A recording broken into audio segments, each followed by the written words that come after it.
We did it. The year is over. Hooray! Even though Happy we're 11 2018. days into 2019. We did it. This is an intervention. We're podcasting too much. Yeah. I believe it. Yeah. Tell me about it. Like 3 hours wasn't enough or whatever yesterday was. So we're going to do probably close to another 3 hours today. So an article came out today I thought would be a quick, interesting thing. I'll read to you guys. Sony released its most downloaded games for PS4, if you're interested in that, for 2018. Ooh, go ahead. So these are all downloads only. So the top PS4 games... Wait, can I try and guess the number one? Try to guess the number one, sure. Call of Duty. Yep, you're right. Okay. I did it. I know Fortnite? trends. Fortnite is not on there at all. Okay, it's split up, actually. So these are paid PS4 games. So the top 10 going from 10 to 1 is Madden, Far Cry 5, Monster Hunter, FIFA, NBA, Grand Theft Auto, God of War, Wait, Grand Theft Auto 5 or? Yeah. 5. Okay, all right. So God of War at number 4, Spider-Man, Red Dead Redemption 2, and Black Ops 4. So that's for paid stuff. Then the top for PlayStation VR games was Rick and Morty. I'm going to start at number 5 because who cares besides like the top 5 for that. Rick and Morty, Virtual Reality, PlayStation VR Worlds, Super Hot VR. Beat Saber was number 2, which is what I found interesting because of how much talk it got. But Came up kind of late. But Job Simulator was 1, which made sense when I saw that as well. Did that come out last year? I feel like it, yeah. Oh, I guess. Oh, it doesn't matter. It doesn't matter. Grand Theft Auto 5 was. Yeah. That's crazy that Grand Theft Auto 5 was in the top 10. It has a lot of staying power. Yeah. Yeah. That's not only was it in the top 10, it was like what, number 5? Somewhere around there. Yeah, it was number 5. That's right. I'm also surprised that 3 different sports games are up there. Shouldn't be. Yeah, that They're makes all sense. popular sports. So free to play games was Fortnite. separate here. It was Fortnite for sure. I'm gonna do the top 10 for this because a few of them are weird to me. Number 10 was America's Army Proving Grounds, which I didn't see coming at all. No, interesting. Weird. And then number 9 was DC Universe Online, which I also didn't see coming at all. Yep. I thought that was shut down like 2 years ago. That's why. That's why I didn't see it coming. After that, it's Fallout Shelter, Pro Evolution Soccer, Warframe Paladins, Warface, which I don't think I even know what game that is. Warface. Nope. I know the phrase "get your war face on." Sure. Mm-hmm. Brawlhalla kind of made sense because I could see people wanting a free Smash Bros. Clone sort of thing if they don't have a Switch. So that made a little sense to me. And then H1Z1 and Fortnite were the top 2. All right. I also have the PS Vita games and the themes and classics here. They give us everything. The themes, wow. Yeah, the themes are dumb. PS Vita games, the top one was God of War Collection, which makes sense because people playing God of War this year and wanting to catch up or whatnot. I guess. Number 2 was Persona 4 Collection, and then Jak and Daxter Collection was number 3, which I found kind of interesting. I could see them. Yeah. And for the PlayStation Classics, Grand Theft Auto San Andreas was number 1, which I found interesting as well. Followed by Bully and Destroy All Humans 2 at number 3 and 1 at number 4. Weird. What an insane list! Like, oh my gosh, what a weird list. If people I want don't even to know what to think.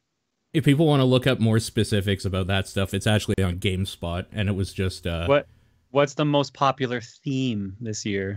Oh, okay. I'll give you the theme. I actually skipped past it because I didn't think we'd be interested in that at all. Is it one of those awesome like dancing skeleton ones that I'm always seeing on Twitter? I hope it's dancing Santa Holy Claus. shit.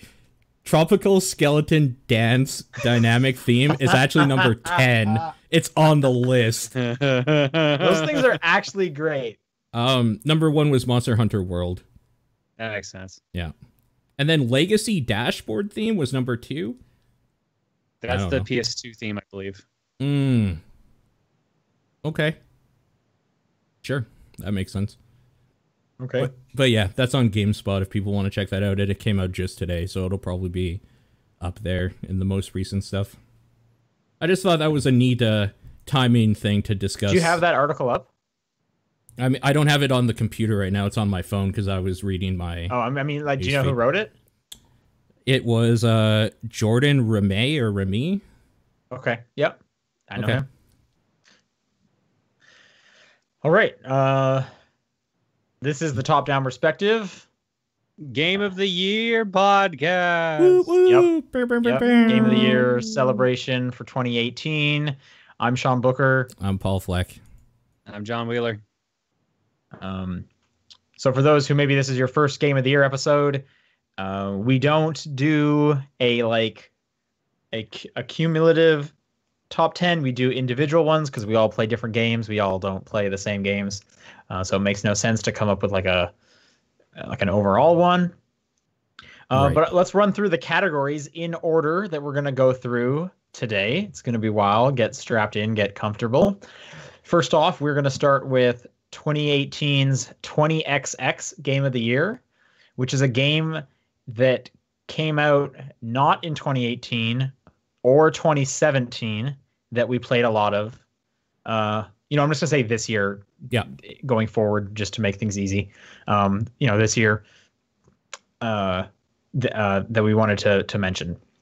After that, we're going to be doing 2018's 2017 Game of the Year. So it's a game that came out last year that we played a lot this year and wanted to bring up. Yep. Moving on, we are going to be doing Disappointing Game of the Year, which is a game we were looking forward to. We had good expectations for, and it ended up falling flat and disappointed us. And then opposite that, we will be doing Surprising Game of the Year, which is a game we did not see coming. We had no expectations for, and it ended up being a pleasant surprise, a delight. That's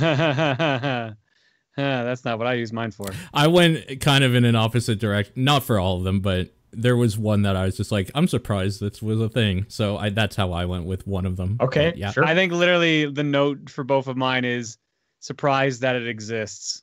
Okay, yeah. That still counts, I think.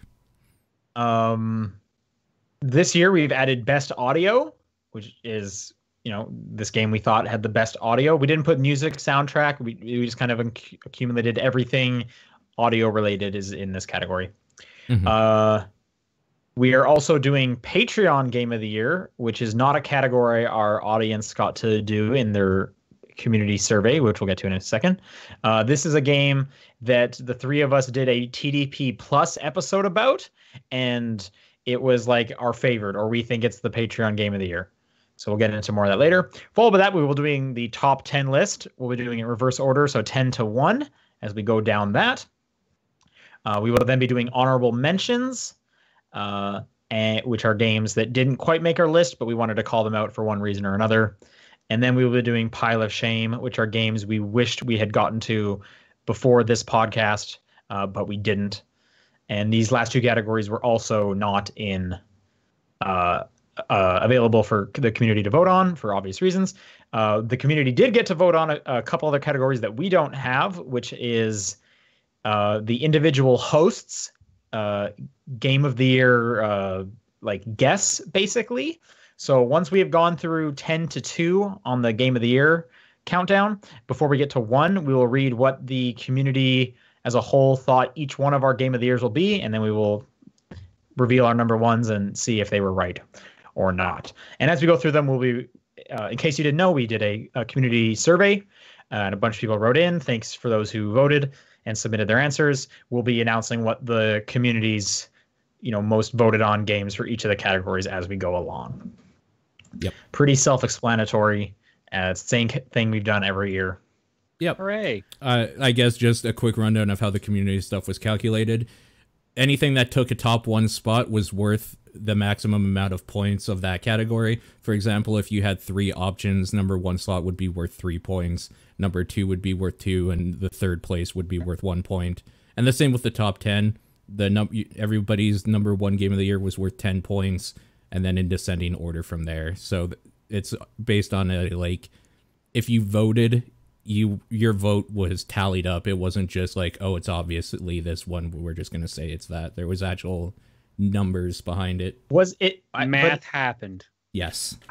I thought this one didn't involve math because that's how the SurveyMonkey version worked. But we did Google Forms again, and didn't that one? It's basically just like Same whatever thing. gets said the most comes to the top. It is the same thing, but there's no like point system. I guess it gets 1 point. No, there's for point like- system for everything, but then like for stuff like 20XX, when there's like 51 point things, I just deleted that from the like tally sheet because there's no point in like even bringing them up at that point. Sure, yeah, that one's gonna have the weirdest diverse because the selection is the largest. Yeah. So that ends up just being kind of useless, but also just silly. Like whatever got 3 votes is probably doing pretty good. Sure. Yeah. Okay. Well, do you guys have who wants to start? What order are we gonna go in? John, why don't you start with us? Why don't you start us off? I was just trying to reach my phone. Sorry. Yeah, we're gonna kick it off with 2018's 20XX Game of the Year. I have 3 entries on this one. What about you guys? Me too. I have 2. Okay. So I'll jump in. We're gonna go for all of them. We're going in reverse order. So I'll jump in on round 2, I guess. Okay. And then we'll give our number 1 at the end, obviously. Sure. All right. So my number 3 for 20XX Game of the Year. I'll be honest. So this year I attempted to clear 64 games on stream. Yep. We beat 71. So pretty much all 3 of my pulls from this are my favorite games off of that list. Sure. That makes perfect sense. Like that's what the category's for. So number 3 was Sin and Punishment for the N64. Ooh. Okay. Okay. Which was an excellent game that I really wish more people had played, and I wish we had gotten over here in North America because that game kind of kicks ass. Cool. Yeah, I never played it. I was always interested in. I think there was a Wii version, right? That I never picked up. The only release we got over here was on the Virtual Console. They did a quick translation for it. There's not that much stuff to translate, anyways. Sure. But the control scheme for that game is very weird, and it doesn't translate too well over to the classic controller because the C left and C right buttons on an N64 controller are how you move, and you use the middle, like the joystick, to aim your cursor. So it's a twin stick shooter where I say twin stick, but like you move your character and then you also have a cursor you fire around. It's more like Cabal or anything like that if you played those. How do you shoot then? With the trigger? Z button, yeah. Yeah. So you're shooting with your left hand, and then R is jump, I believe. Okay. So it's a very N64 centric control scheme that doesn't translate well to other controllers. Sure. Yeah. But at least we got a way to play the game because of it. And I believe the sequel, Star Successor on the Wii, kind of fixed things for that. Cool. All right. We're gonna go Sean or then Paul, or that's me, I guess. I came up with one, by the way, so I will join in on this. But yeah, Paul, go ahead first. Okay. So number 3 for me, it's the game that I got into this year and played a whole bunch of, was Magic the Gathering. Okay. The card game itself. The card game? Yeah, the card physical game. cards, not electronics, physical cards. Physical cards, also through Tabletop Sim, so it still kind of works that way as well. I mean, whatever. Yeah, but this was definitely the year that I sat down and was like, I'm going to learn this stupid game, because I've always wanted to try it, but I don't have a whole lot of people here that play it. And I sat down with some guys in Tabletop Sim, learned how to do it, and just straight up played a whole bunch of it this year. Yeah. Okay, my number 3 that just came to mind was Rainbow Six Siege. Oh wow, okay. Because I played a whole bunch of that over the summer. I had a friend who was really into it, and I had a lot of free time. And because he's on the East Coast, he would get home around like 2:00 my time. And then we would play for like 3 or 4 hours straight, almost every single day. I'm very bad at Rainbow Six Siege. Capcan is the best character in that game. Capcan for life. Also, I play Fuse on hostage stages. Prove me wrong. That's all I have to say about that. I mean, you play hostage stages. You're already wrong. Stages are bad. So Siege was a good time. I enjoyed getting into that. Yeah. Again, in no way am I good, but I had a fun time with my buddy, so that was a good time. Cool. All right. And then Community is next. Community didn't have a number 3. Oh, that's right. It had actually multiple number 3s. You know what? Okay, there's actually a way to do this because number one, if you do it a certain way, is like astronomically huge. So we're gonna do it that way. So I'm gonna take the top two that I have and count them as 3 and 2. So the community third position would be Chrono Trigger. Good Okay. choice. Yeah, All right.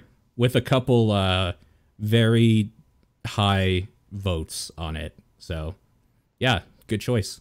Kind of cool to see a couple people actually not only probably played for the first time or at least a couple times or like revisiting or whatever, but rate it so highly still. So yeah, That game holds up pretty good, all things considered. it does. I agree.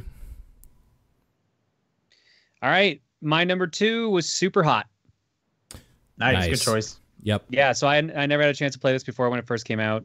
One of my mods and friends gave it to me. That game is extremely fun. I can see why it has the high rep that it kind of earned. Yeah, I I would want like to try the VR one at some point. Yeah, I was gonna say I want to play Super Hot VR. Yep. Paul. My number 2 is on a different sheet than the one I'm looking at. My number 2 was Payday Nice. 2. I got super into it for a couple months again this year. And Nice. Classic. that game, I will say, does not hold up in the way that a shooter should in this day and age, because it feels as dated as it is now. Especially because I play a lot of Rainbow Six Siege.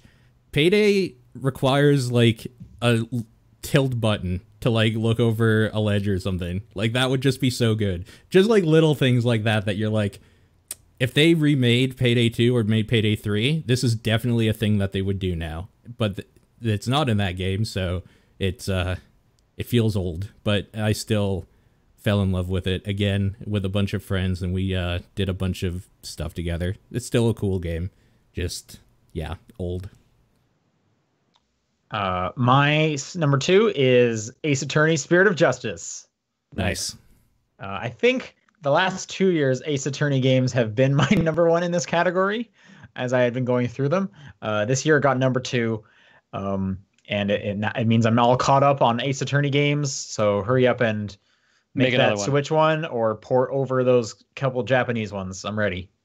Yeah, for sure. Community number 2 was Stardew Valley. I could see that. Yep. That makes sense. Especially because it was released on Switch. Stardew came out with the multiplayer patch this year, so this definitely makes sense that people would Also be phones this year. Also phones. You're right. It was on phones? Really? I didn't even realize that one. It's on Yep. like everything now. Yeah. All right. My number 1 for 2018's 20XX Game of the Year should surprise no one because it's Metal Wolf Chaos. Nice. Yeah, The that game makes I'm sense, actually yeah. really excited to see come out again next year for real. Nice. It's the adventures of the American president saving the world through the power of giant robots. Also, the game kicks ass. Cool. Nice. My number 1 is Rainbow Six Siege because of fucking course it is. I play it Yeah, every not surprised goddamn on that day. one either. My number 1 is The Division. Okay. Wow. Yeah, that came to Game Pass right around the time that I had a lot of free time this summer and just played through the whole thing co-op with a friend to the point where I was just like, this is super fun. I'm enjoying this quite a bit.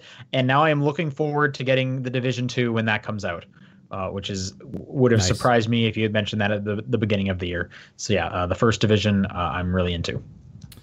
Okay, so this is why I changed up the list a little bit for the community stuff, because Stardew Valley got the most like votes.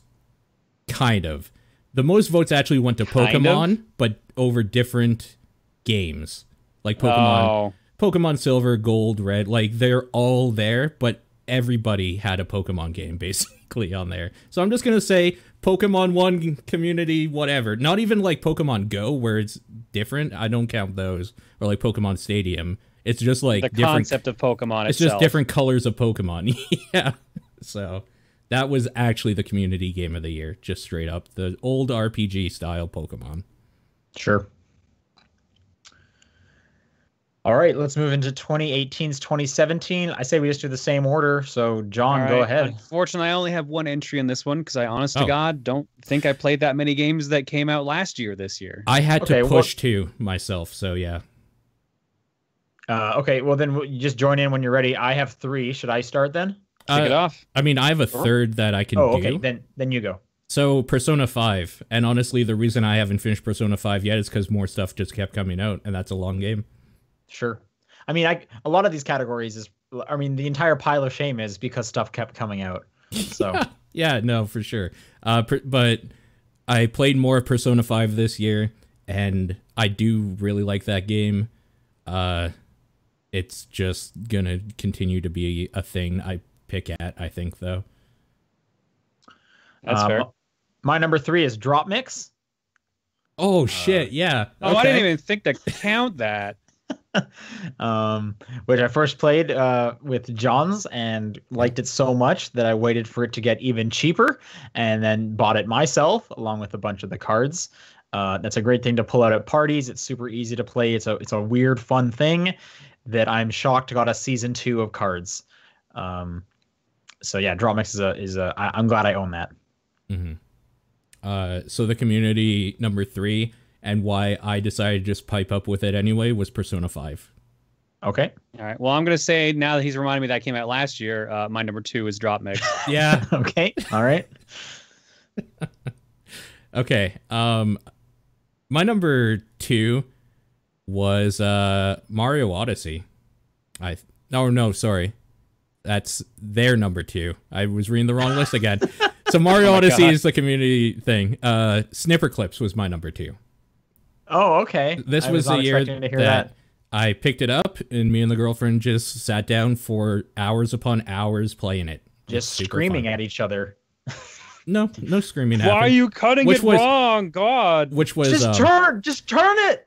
Maybe turn the damn paper. Maybe some aggressive cutting back and forth, but like no screaming, I would say. That's good. Yeah. It's that. Well, to be fair, that sounds bad, but I know what you mean, so that's good. Yeah. Oh Jesus, I didn't even pick up on how bad that sounded. Number 2 for me was Golf Story. A little game on the Switch that I recommend to almost everyone looking for a Switch game, regardless of if they like golf or not. The writing is so charming. It's one of the funniest games I've played in a long time. I enjoyed it immensely from start to finish, and I desperately want a Golf Story 2. Fair. Mario Odyssey was the number 2. Yeah, I guess we gave that one away. Yeah. And my 2018's 2017 game of the year is Hollow Knight. That makes sense. Yeah, yep. That was an excellent game that I'm finally glad I got to play. I'm glad you got to too. Hold on. Switch sheets. My game of the year, and I'm gonna take a bet and say it might be Sean's as well, was Destiny 2. Nope. Wow. Okay. I have no idea what yours is then. I revisited Destiny 2 for a while, and upon remembering that came out last year, I was like, you know what? I played more of this than Snipper Clips, so that probably by default wins. Hey man, Destiny 2 is real good. It looks great. It sounds great. It's a fun game to play. Yeah.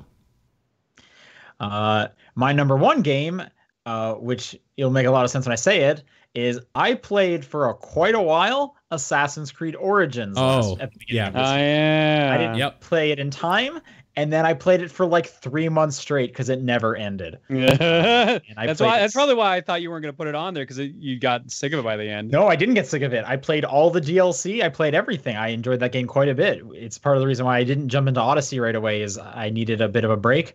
But I'm looking forward to Odyssey to kind of be the same thing of like, we're in a bit of a slow period. I can just go through these like somewhat repetitive missions over and over forever. Yeah, I had a great time with Origins. Yeah. Can either of you guess what the community number 1 pick was? 2017. Odyssey? No, you already said that was number 2. That was 2. Yeah, Zelda? Yeah. Breath of the Wild. Oh, yeah. Which makes sense. That's a huge thing that people, even if they beat it in 2017, maybe wanted to go back and collect more stuff. Like, that made so much sense. So, yep. Yeah. All right. Next category we have coming is most disappointing. I've got 3 on this one. Me too. So do I. All right. Kicking it off for me, number 3, The Quiet Man. because Yeah. Wait, are you saying you had positive no, expectations not that I had for this game? expectations. More so that like I'm surprised that it was as bad as it was. You had negative expectations, and Yeah, and it went It lower was than that. below my low expectations, which is Okay. impressive. All right. Wow. So, yeah, that's truly a game where you can be like, I'm not angry. I am just disappointed. Yeah. Yeah. But not the most disappointed. That's coming later. Yeah. Again, I highly recommend people check out our TDP Plus episode of The Quiet Man. That is quite an episode. Yeah. My number 3 was Sea of Thieves. Oh, Okay. yeah, that was this year. I wanted more from that thing. Let me just say that I'm glad that I paid $12 for the like Game Pass or whatever to play it for basically free, because I had no fucking gameplay in it at all. It was super cool. It was a lot of cool style to it, and like the ideas behind it were good, but there was nothing there. It got boring after like a couple hours. Yeah, so I'll say this is also on my disappointing list further down. But yeah, no, like it's coming from Rare. It sounded so cool, like there was going to be tons of silly fun to be had, and it's just so empty and bland. I understand they've had a few updates since then, but even then, nothing about those updates has made me go, wow, I need to go try that kind of stuff. They just seemed so incremental, and it was such a bummer. Like I played it, I had like 2, solid sessions in there, and I was like, I don't think I ever need to touch this again. It is quite boring, and that is such a bummer to hear from, again, from Rare, who made like Viva Pinata, one of my favorite games. Like, oh, it's what a shame. Yep.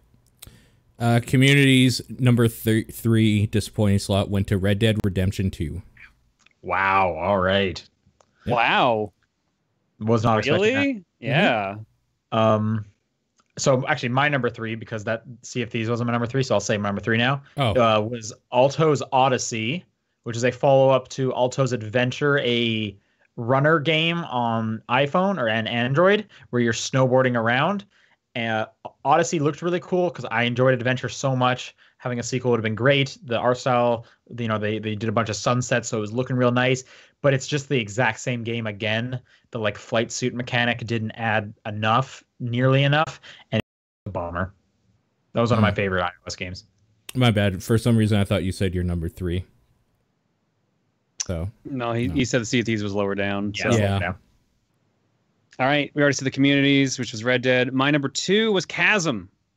I had heard a lot about this going into it. I had expected good things, and heard it was in development for years, and it just kind of existed. 7 years in development, man. Rough. I didn't even feel the need to finish it. It also came out at such a bad time for it. Like, pick any other month. Yeah. Yeah. I don't even remember what month that came out at this point. But it was between like Salt and Sanctuary and Dead Cells. Yeah. Yeah. It was not good for that. Yeah. My number 2 was Call of Cthulhu, the official video game. I thought Okay. Oh yeah. I thought if there was one game that could actually do that series justice, it would be by the dudes who made the board game. Nah. No It's bummer. lackluster, good ideas, not fully realized, and just kind of a mediocre at best game. My number 2 is The Swords of Ditto. Yeah. Oh yeah. This You were game- so excited for that originally. Yeah. This game looked amazing. The art style was fantastic. It had such a cool premise. I was so excited for it. And then they made such weird design decisions, which I think I heard they like did a total 180 on and put it back to what like people were hoping for, more of like a traditional roguelike where things continue on. But at that point, it had soured me so much that I didn't go back to it. What a bad taste in the mouth right away after that first run. Like that first run is great because you think, wow, this is gonna be so cool. And then when you start over again and it's literally a restart that is harder now and there's no progression. God, it was such a bummer. And yeah, just a heartbreak. That art style was so awesome. Yeah. Yeah. Community number 2 was Pokemon Quest.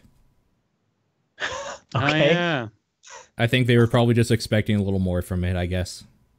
Yes. To be fair, like that game came out of nowhere. So how do you have expectations for it at all? But okay. Probably just because Yeah, it has a that's fair. Pokemon name on it. Just in general, I would assume. But yeah, I will say that number 3, number 2 had a fair number of votes. The number 1 disappointing community game fucking was like the whole list almost. Wow. It was All blown right. out. I'm yeah. looking forward to hearing that one. Yeah. All right, I might get some hatred and a bit of kickback on this one, but my most disappointing game this year was Kirby Star Allies. I should have done a what? spit Sure. take while I was taking a drink, even though like I don't care. Yeah, I That know, would've just like for the art. Okay, that's fair.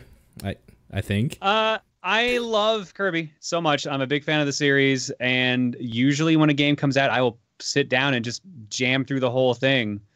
I just didn't feel the need to play through this one, honestly. Like it started off okay, and then it just felt really boring and samey, which some people will argue that's how some Kirby games have been lately. But like, I loved Robobot. Robobot was a ton of fun. Yeah, and the one And- before that was real good. Triple Deluxe. Yeah, that was all right. I really like Triple Deluxe. I think Robobot's better than Triple Deluxe. haven't played Robobot. But no, like it just, I don't know. I've heard some people have told me the DLC might have made it better and it might be worth going back to. But I honestly got like halfway through the game. Apparently the game was also super short, so it also doesn't say much. And I just didn't feel the need to continue. Right on. Which for a Kirby game of all things is really bad. Yeah. My number 1, and I feel I have to preface this by saying because I played the beta of it and it seemed like it might be an okay thing to play with friends, I had some expectations of it, even though they weren't a lot, but it still managed to go negative in my mind, was Metal Gear Survive. It has Not where I thought that was going, but it sure. has the Metal Gear name on it. I played the demo or beta or whatever you want to call it with a bunch of friends, and it's like, you know what, for like a wave-based bullshit thing, this is all right because it plays kind of like Metal Gear Solid 5, like mechanically, and it's just wave-based bullshit with friends. What could be bad about that? I'll tell you what can be bad about that. You have to play 20 fucking hours of the goddamn garbage single-player game before you can do that. You and the other people you want to play with have to put in a bunch of time in the single-player campaign that sucks just to be able to play together, and it's not worth any of that, and I fucking hate Konami for what they've done. I hate them.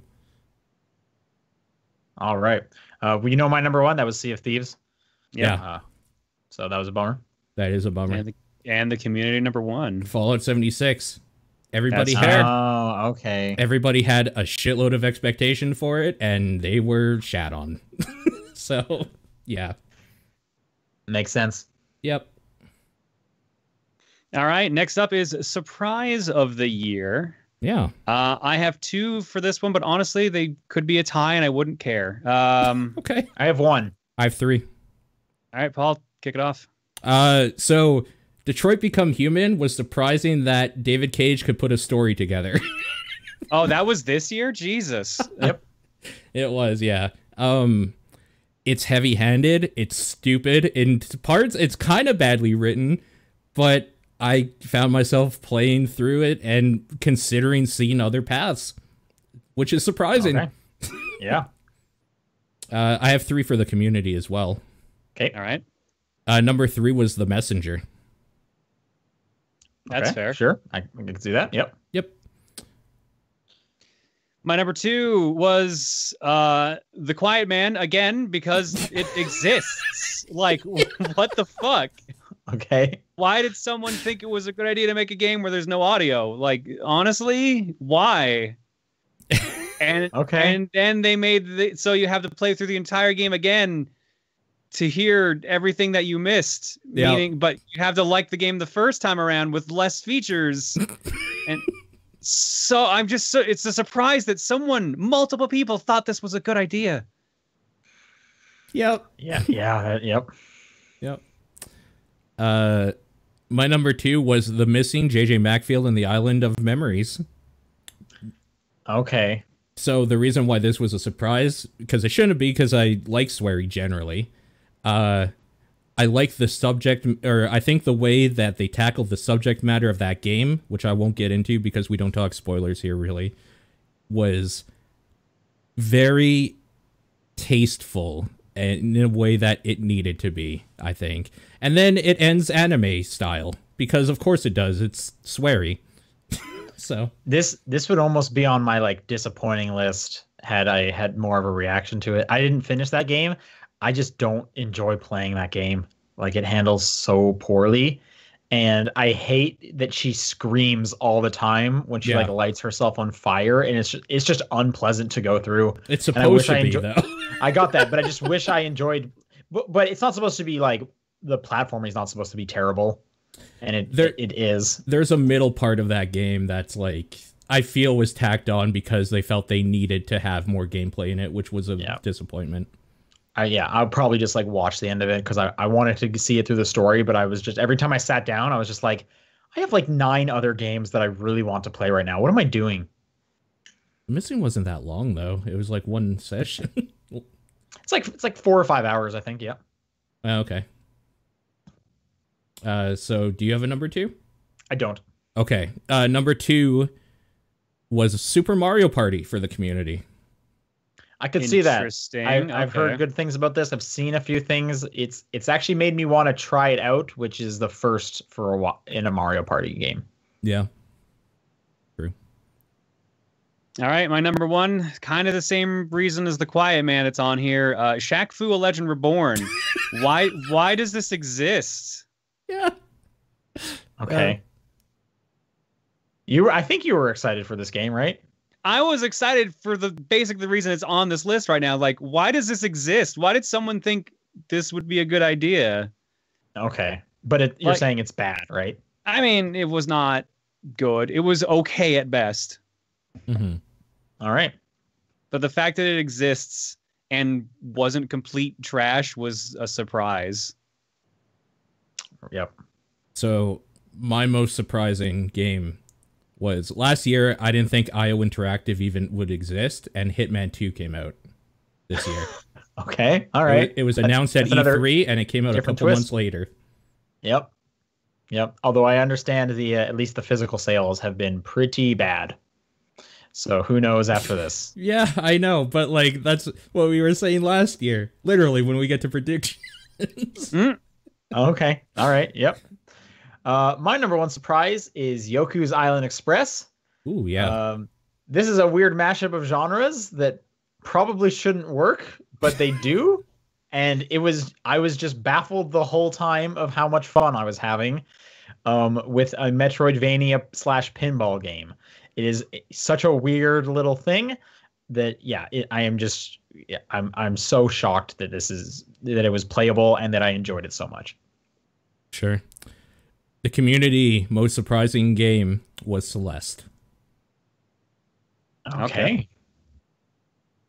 Probably not surprised that it came out, but that it was good. Yeah, good. I can't think of like it never. I never thought it like looked bad. Like it came out, and then was good. Like, all right. Yeah. Okay. All right. Next up is Best Audio, and fitting that Celeste just came up because that was my number 3. Okay. I have 4 for this, so I'll just do like 2 in my 3 spot. Sure. That's fair. I don't even really know how to rank these. Yeah, no. Celeste soundtrack's pretty good. It is. I agree. Especially because it has the remixes and stuff too. Yeah. Oh, I should say.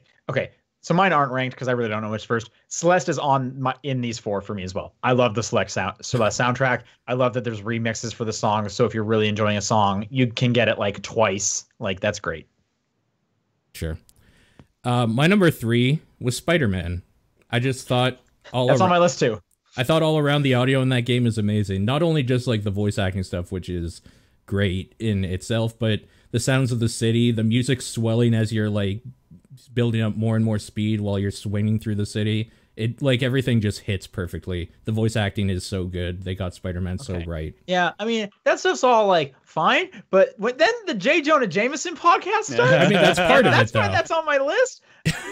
I loved those so much. Those things were absolutely hilarious.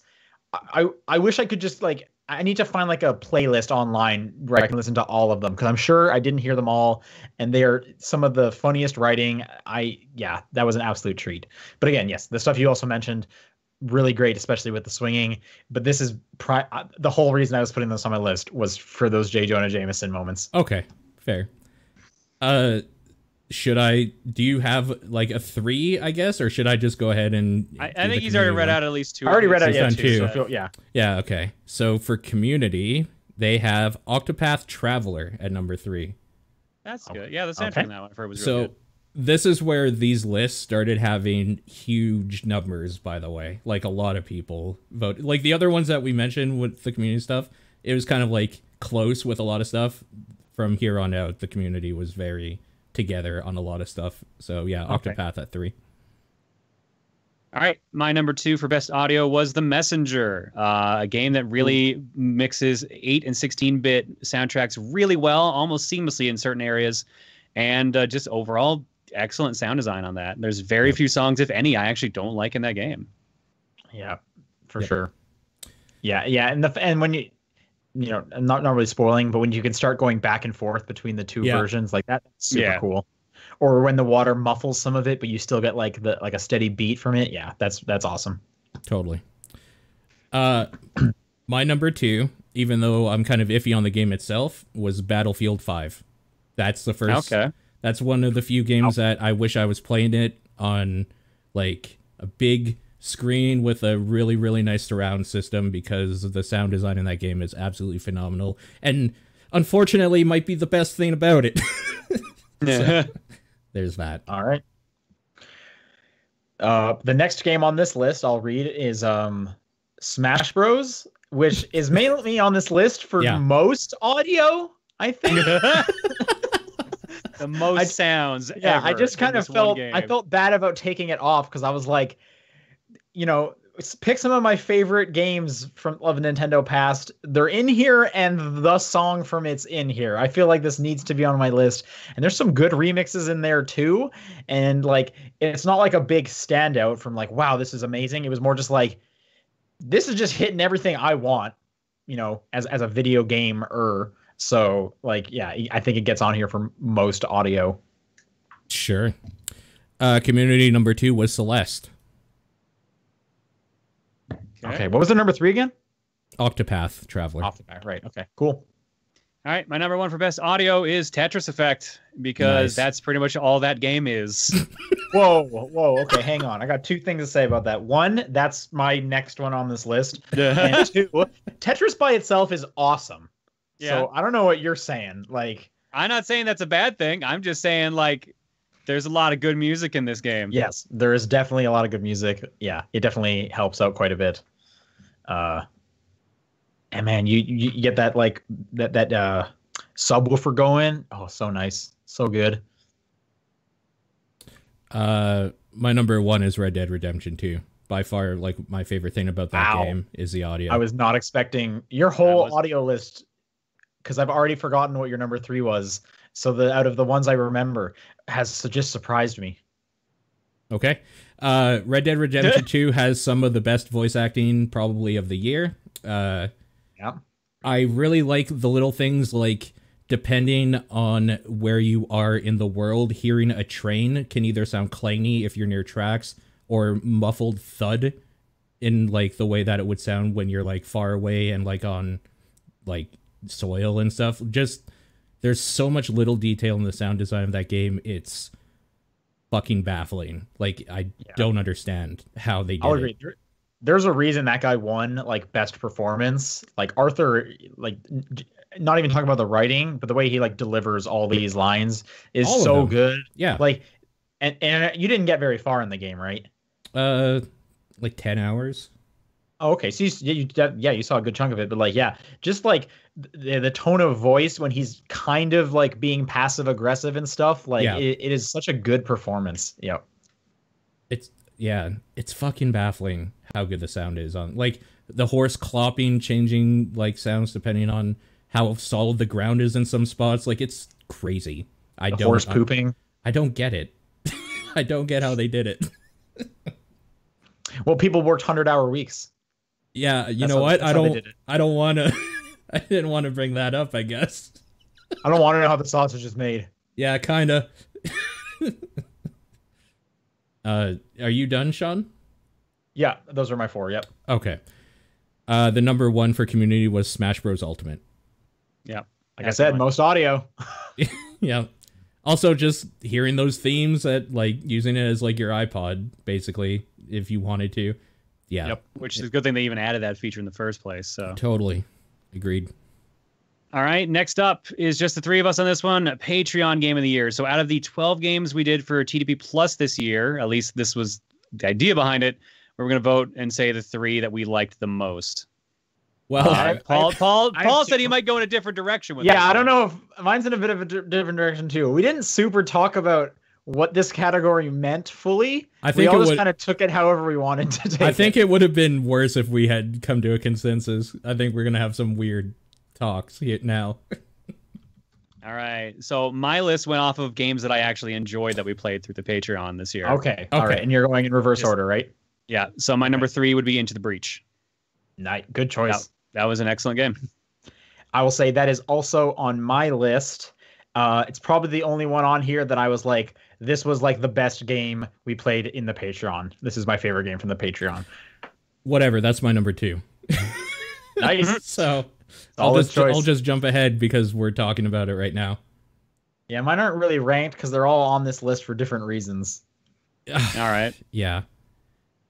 So I guess my number 3 would be the Fire Emblem. I just put Fire Emblem. I can't remember which one. Oh my god, I forgot. Shadow Dragon. Shadow Dragon. Yeah, I wasn't even there for that episode. So. I totally forgot about that. It gave me the most problems because I had to find my system. I had to find my Wii U. I had to find a cord for it. The store gave me the store gave me the wrong cord, so I had to go back for the actual cord. I had to charge the stupid tablet. Then I had to buy it and then play it. But yeah, it was totally just a fun thing and like a stupid way to play it. And I put it as like why is it on this list? Because it's the most memorable out of all of them for me. Right. Okay. Yeah. I already said Into the Breach, so let's move on to round 2. All right, what was the communities? Oh, right, this one, there's no community for this No one. community for this my number 2 was Minute. I extremely enjoyed that game. Nice. Cool. So my 2 was it's supposed to be Paul, yeah. My 2 was Into the Breach. Okay, right. The next one I'll say is Contradiction. Nice. This is on this list because there's probably no way I would have played this beforehand, or like made time for it. And I'm just, so this is, I guess this is more kind of memorable for me, is it just blew me away in how much I enjoyed it. Mm-hmm. And, having on the iPad, like it was such a great little, just like Saturday, Sunday afternoon, laying on the couch playing through this game. Cool. All right. And my number 1 was, of course, Hollow Knight. Yeah, makes sense. I had 2 for number 1 for 2 different reasons. So Hollow Knight was my favorite because that was my game of the year last year, and I was so stoked to be able to talk about it for TDP Plus. Yeah. But The Quiet Man was on there. That's fine. Because I was so glad I didn't have to pay money. People. You're both horrible people. This is my probably number 1 because there's no way I would have paid money for this game.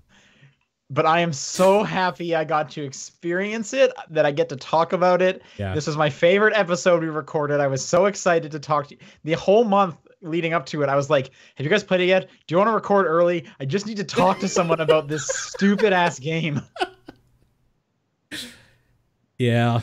There's a reason it's our longest episode. It's so bad. It is so bad, yep. All right. I'm glad that Sean and I went the same way with eyes. Like, we're glad we didn't pay for it ourselves. I had a feeling when you both hesitated on good, I'm like, oh god, they both put Quiet Man on the list. Yeah. All right. And with that, now it is time for the actual top 10. And remember, these are individual lists based on what we each played this year. This is not like an overall consensus on TDP. We'll also be reading out the community top 10 as well. Right. So I'll kick it off with my top 10. Game number 10, Bloodstained Curse of the Moon. Me too. Nice. Hell yeah. Holy shit, you guys should kiss. No. Whoa, that's I'm married. weird. Yeah, he's married. That's gross. Yeah. What do you, man? I've been waiting for the actual Bloodstained for a while, but honestly, this is pretty good for the wait. Honestly, like I expected next to nothing out of this like They literally said, "Hey, there's going to be a retro themed game coming with this game," and it was actually really good. Yeah. And I know John and I are both huge Castlevania fans, so I figured this would be both on our list at some point. Yeah. Cool. My number 10. I was kidding. It's also Bloodstained. No, it's not. Wait. Oh, damn it. Yeah.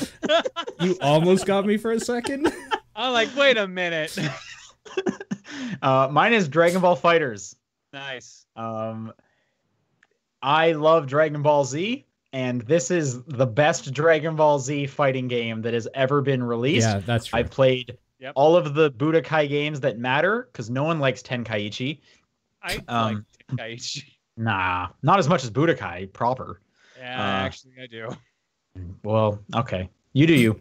I liked the original Budokai games quite a bit. Played those a ton, and this is like leaps and bounds better, smarter, and there's just so many little notes in there that are love letters to fans. That anytime I come across someone who talks about this game or who was a Dragon Ball Z fan, I have to be like, did you know about, like, if you play on Namek with Frieza and Goku, like, he'll blow up Krillin and then he goes, like, it's just so good. There's just so much in there for Dragon Ball Z fans. So this was an utter delight. Yeah. Community's number 10, that won by 1 vote, like 1 point. So votes matter, people. Hitman 2. Nice. Wow, I was not expecting our audience to be in Hitman 2. Cool. Yeah. All right, my number 9, Fist of the North Star, Lost Paradise. Honestly, I expected this game to be higher on my list, but I just didn't get to play it as much as I wanted. Yeah. But it is a Yakuza game themed after one of my favorite anime, Fist of the North Star. So already it's got high marks going for it. The combat is good, just like Yakuza. It's just as stupid as Fist of the North Star pretends it's not. And it's really everything I wanted from a Fist of the North Star game. So I highly recommend it. Nice. My number 9 was The Messenger. For much of the same reasons that Bloodstained is on there. I really like the Ninja Gaiden games. It was kind of cool to get a Castlevania type game and a Ninja Gaiden type game, but like so much more mixed in there.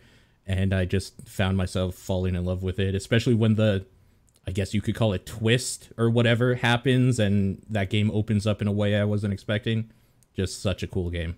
Really happy. So I like that first half more than the second half. Fair. Okay. But so Messenger's not on my list, but this is like the only time I'll get to talk about it, really. I just want to say that shopkeeper, if we had a character of the year, that would have been my number 1. Yeah. Surprisingly good dialogue in that game. The dialogue was real so strong funny. In Messenger. Yeah. Like it is so funny. Yeah. It's on the nose, it's tongue in cheek, it is so good. And that's also part of the reason I'm not a huge fan of the second half is he basically stops talking to you in the second half. It's like 90% of his dialogue is in the first half of that game. And then he does some exposition stuff in the second half. And that's about it. There's no more like super long stories that are either there for no reason or just to like goof on the main character. Like, yeah, that shopkeeper is incredible. I'm waiting to see what that DLC is going to be for that game. Yep. Is there DLC? Yeah, it's a Beach Party DLC. That sounds great. Yep. Okay. I'm sure it's going to be just as stupid. I'm excited. Yep. All right, what's game number 9 for Community? It's me first. Never mind. I number 9 for some reason. I forgot. Yep. My number 9 game is Donut County. Nice. Nice. A game I can recommend to literally anyone. It is so easy to play. It's basically reverse Katamari. You control a hole in the ground that is being controlled by an asshole raccoon, and like it is funny. The music's great. It's super easy to play, and having on the phone was just a delight. If you have a phone, like pick it up. It's $5, I think. It's maybe like 2-3 hours in total, but it is like such a tight, well done experience that is easily my favorite mobile game of last year. Cool. So the number 9 for the top 10 Community was Kirby Star Allies. Okay. Okay. Yeah. All right, my number 8. Not a full game, but still surprising enough to make the list. Deltarune.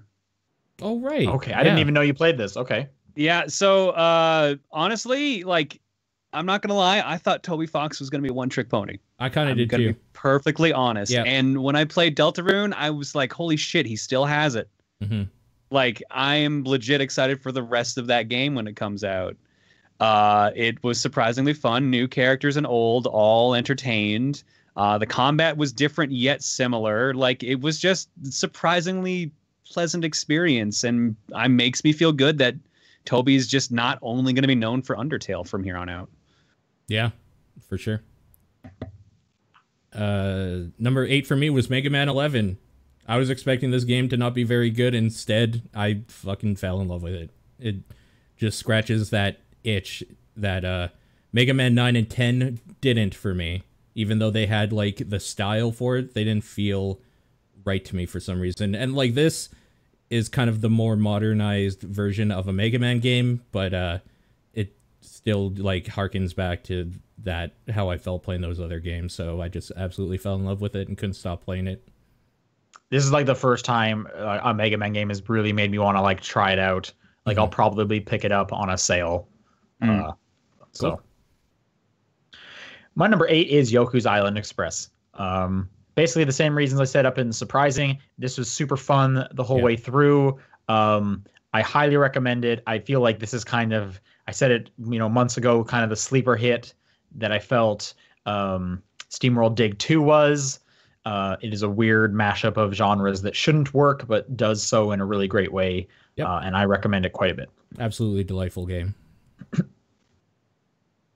Community number 8 was God of War. Oh, wow. Yep. That makes sense. All right. Number 7 for me, Into the Breach. Honestly, I didn't like FTL all that much, so I didn't think I was going to like Into the Breach, but it ends up it's actually the kind of strategy game I wanted versus what FTL was. So I just like the chess aspect of it and just trying to solve the puzzle, like how do I cause the least amount of problems for myself getting through here. It was honestly a ton of fun. Into the Breach is on my list. It's further down, but I'll say my piece now. I loved it. It was in my my Patreon list for actually being my favorite Patreon game. I am a big fan of FTL. So this just had a kind of similar like hardcore strategy aspect to it that I really enjoyed.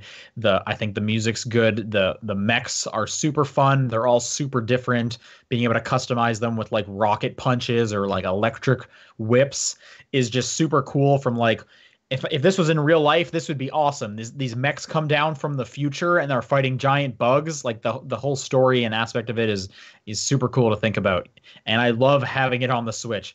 I'm so glad it's on the Switch because I missed out on FTL being mobile because they didn't do a phone version, and I don't really carry my iPad around. So having this on the go is exactly what I wanted. Sure. Number 7 for me was Yoku's Island Express. All right. Pinball Metroidvania. What else could you want? I'll say my number 7 then, and that's Moonlighter, which I came to pretty late, and I played the Switch version, which in some of the dungeons doesn't run great when a lot of the enemies are attacking you at once. But either way, that game is so well designed, it's so just tightly put together that I had so much fun and enjoyment. But like little things where it's like, if you can make a wish list, and then items that you pick up, if you need them for your crafting, they'll have like a special star on them, so you can easily keep track of what you should sell and what you shouldn't. And even like the selling mechanic was tons of fun, having to like tackle thieves that were coming into your store. So anytime you got tired with like the dungeon crawling, you could go do some selling, and then if you got tired of the selling, you go do some dungeon crawling. The ending is a weird twist that I'm not like super fond of, but it's like pretty whatever, doesn't quite matter. The crux of it was that I had so much fun with the entirety of that game. Sure.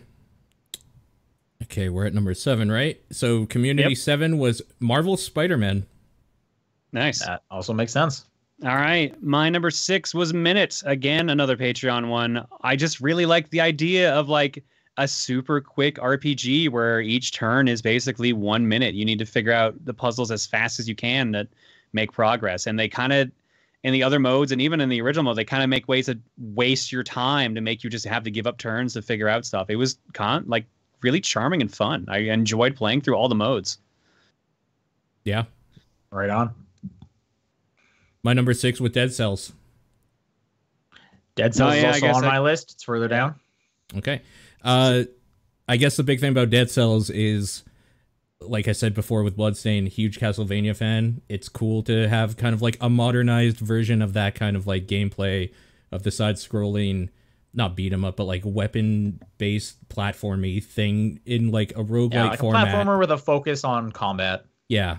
No, I don't know. It's just, it seems like it could have gone so wrong, but it went so right. Like they just got it perfect. The feeling of being able to dodge and like actually do stuff with the different weapons, how many different weapons there are and how different they all feel, and different strategies that revolve around all of them. Even the fact that like shields sucked ass for a long time, and then they actually like made them a viable strategy up to like one that I use frequently. I don't know, it's really cool, especially with the latest update making it so that like you can actually just choose what you want on your run if you want to, or you can just go with the standard, like whatever we give you, you can build a run around. Just a very cool game. Well done all around. Yeah, I'll add on. I think it looks great, despite being like a pixel art aesthetic. Like there's so much cool detail. The lighting is really great. All those environments have a very distinct look that is unique from one another. It was so cool coming into a new area, and for the most part, just being like utterly afraid of what this new red-soaked ossuary is going to involve. And it's like, oh shit, I know there's just something like absolutely fucked on this stage, and there probably is. Yep. And then learning the enemy movement, and also the character movement is just so tight. You start with a double jump for one. That can't be emphasized enough, so I'll say it a second time. You start with a double jump.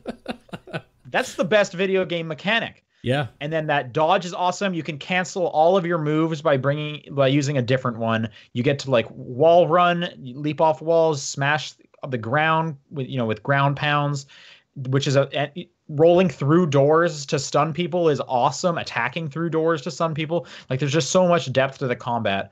And that's not even getting into like the different weapons. Yeah. That's just what your character can do from the get-go. Yeah. The music, also really great. And I loved the tiny little bits of narrative throughout it, like this weird mystery of like what happened to this world, what was going on in this messed up prison with the prisoners and stuff like that. Like it's a game I haven't beat. I don't know if I'll ever beat it because that final boss is ridiculous. Mm-hmm. But I have had so much fun just like, beating my head against the wall that is Dead Cells. For sure. All right. Community number 6. Oh, no, wait. Was that 6? That was 6. Yeah. Okay, so my number 6 then. Sorry. Yeah. Yep. My number 6 is Astrobot. Another late game that was maybe one of the most just joyous and like heartwarming games I played last year. This game came out of nowhere as the sequel to that weird video camera streaming service that launched with the PlayStation that everyone was having sex on, with a little robot in the corner. And then he went on to have a really great platformer. Every stage is distinct, and it uses VR in such a awesome way. It just borders on gimmicky, but in useful and actual enjoyable movements you're doing with the headset. You're peering around corners, you're having to blow flowers, you're spraying water and stuff, throwing ninja stars. Like every stage, they did the really smart thing that Nintendo does, where they introduce a mechanic and they know not to overdo it, and they get out of there fast, leaving you wanting more. Like I am gripping my hands in frustration that there is not an Astrobot 2 yet. I cannot wait for that. I hope this game sold enough that there is an Astrobot 2, because it was absolutely fantastic. And honestly, if anyone gets a PlayStation VR, to the point of like Zelda and Mario Odyssey with people with the Switch, if you don't have Astrobot, you're doing it wrong. This is almost a must play for this peripheral. It is so good. Yeah, it's too bad it's VR only. That sucks. Yeah, that's a Yeah. bummer because not enough people will get to play it. Yeah. But even if they came out with like a flat screen version of it, I would almost be like, you are fundamentally missing what is making Astrobot so great. Like being in these environments with him, having him like wave at you because he knows you're looking at him when he runs by. Yeah. Like there's so many cool things. Leaning over your chair so you can look down a chasm to see a hidden secret. Yeah, this is a game that needs to be in VR, and I wish people could get to see it sooner or later.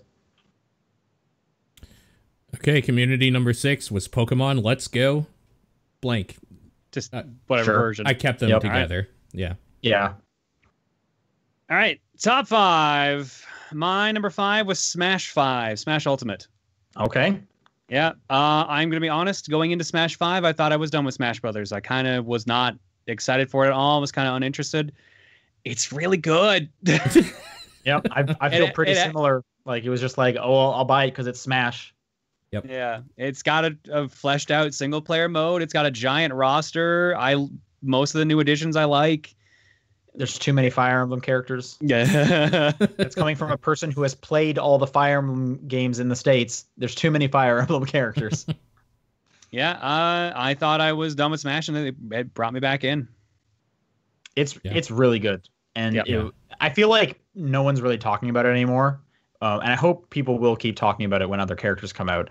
But it was one of those like kind of moments throughout the year where it's like everyone on Twitter is playing this. Like everyone I know who has a Switch is playing this. So I have people to play with, and that's great. And talk about it with. Like, that's great. No. My number 5, Celeste. My number 5 is also Celeste. Okay, cool.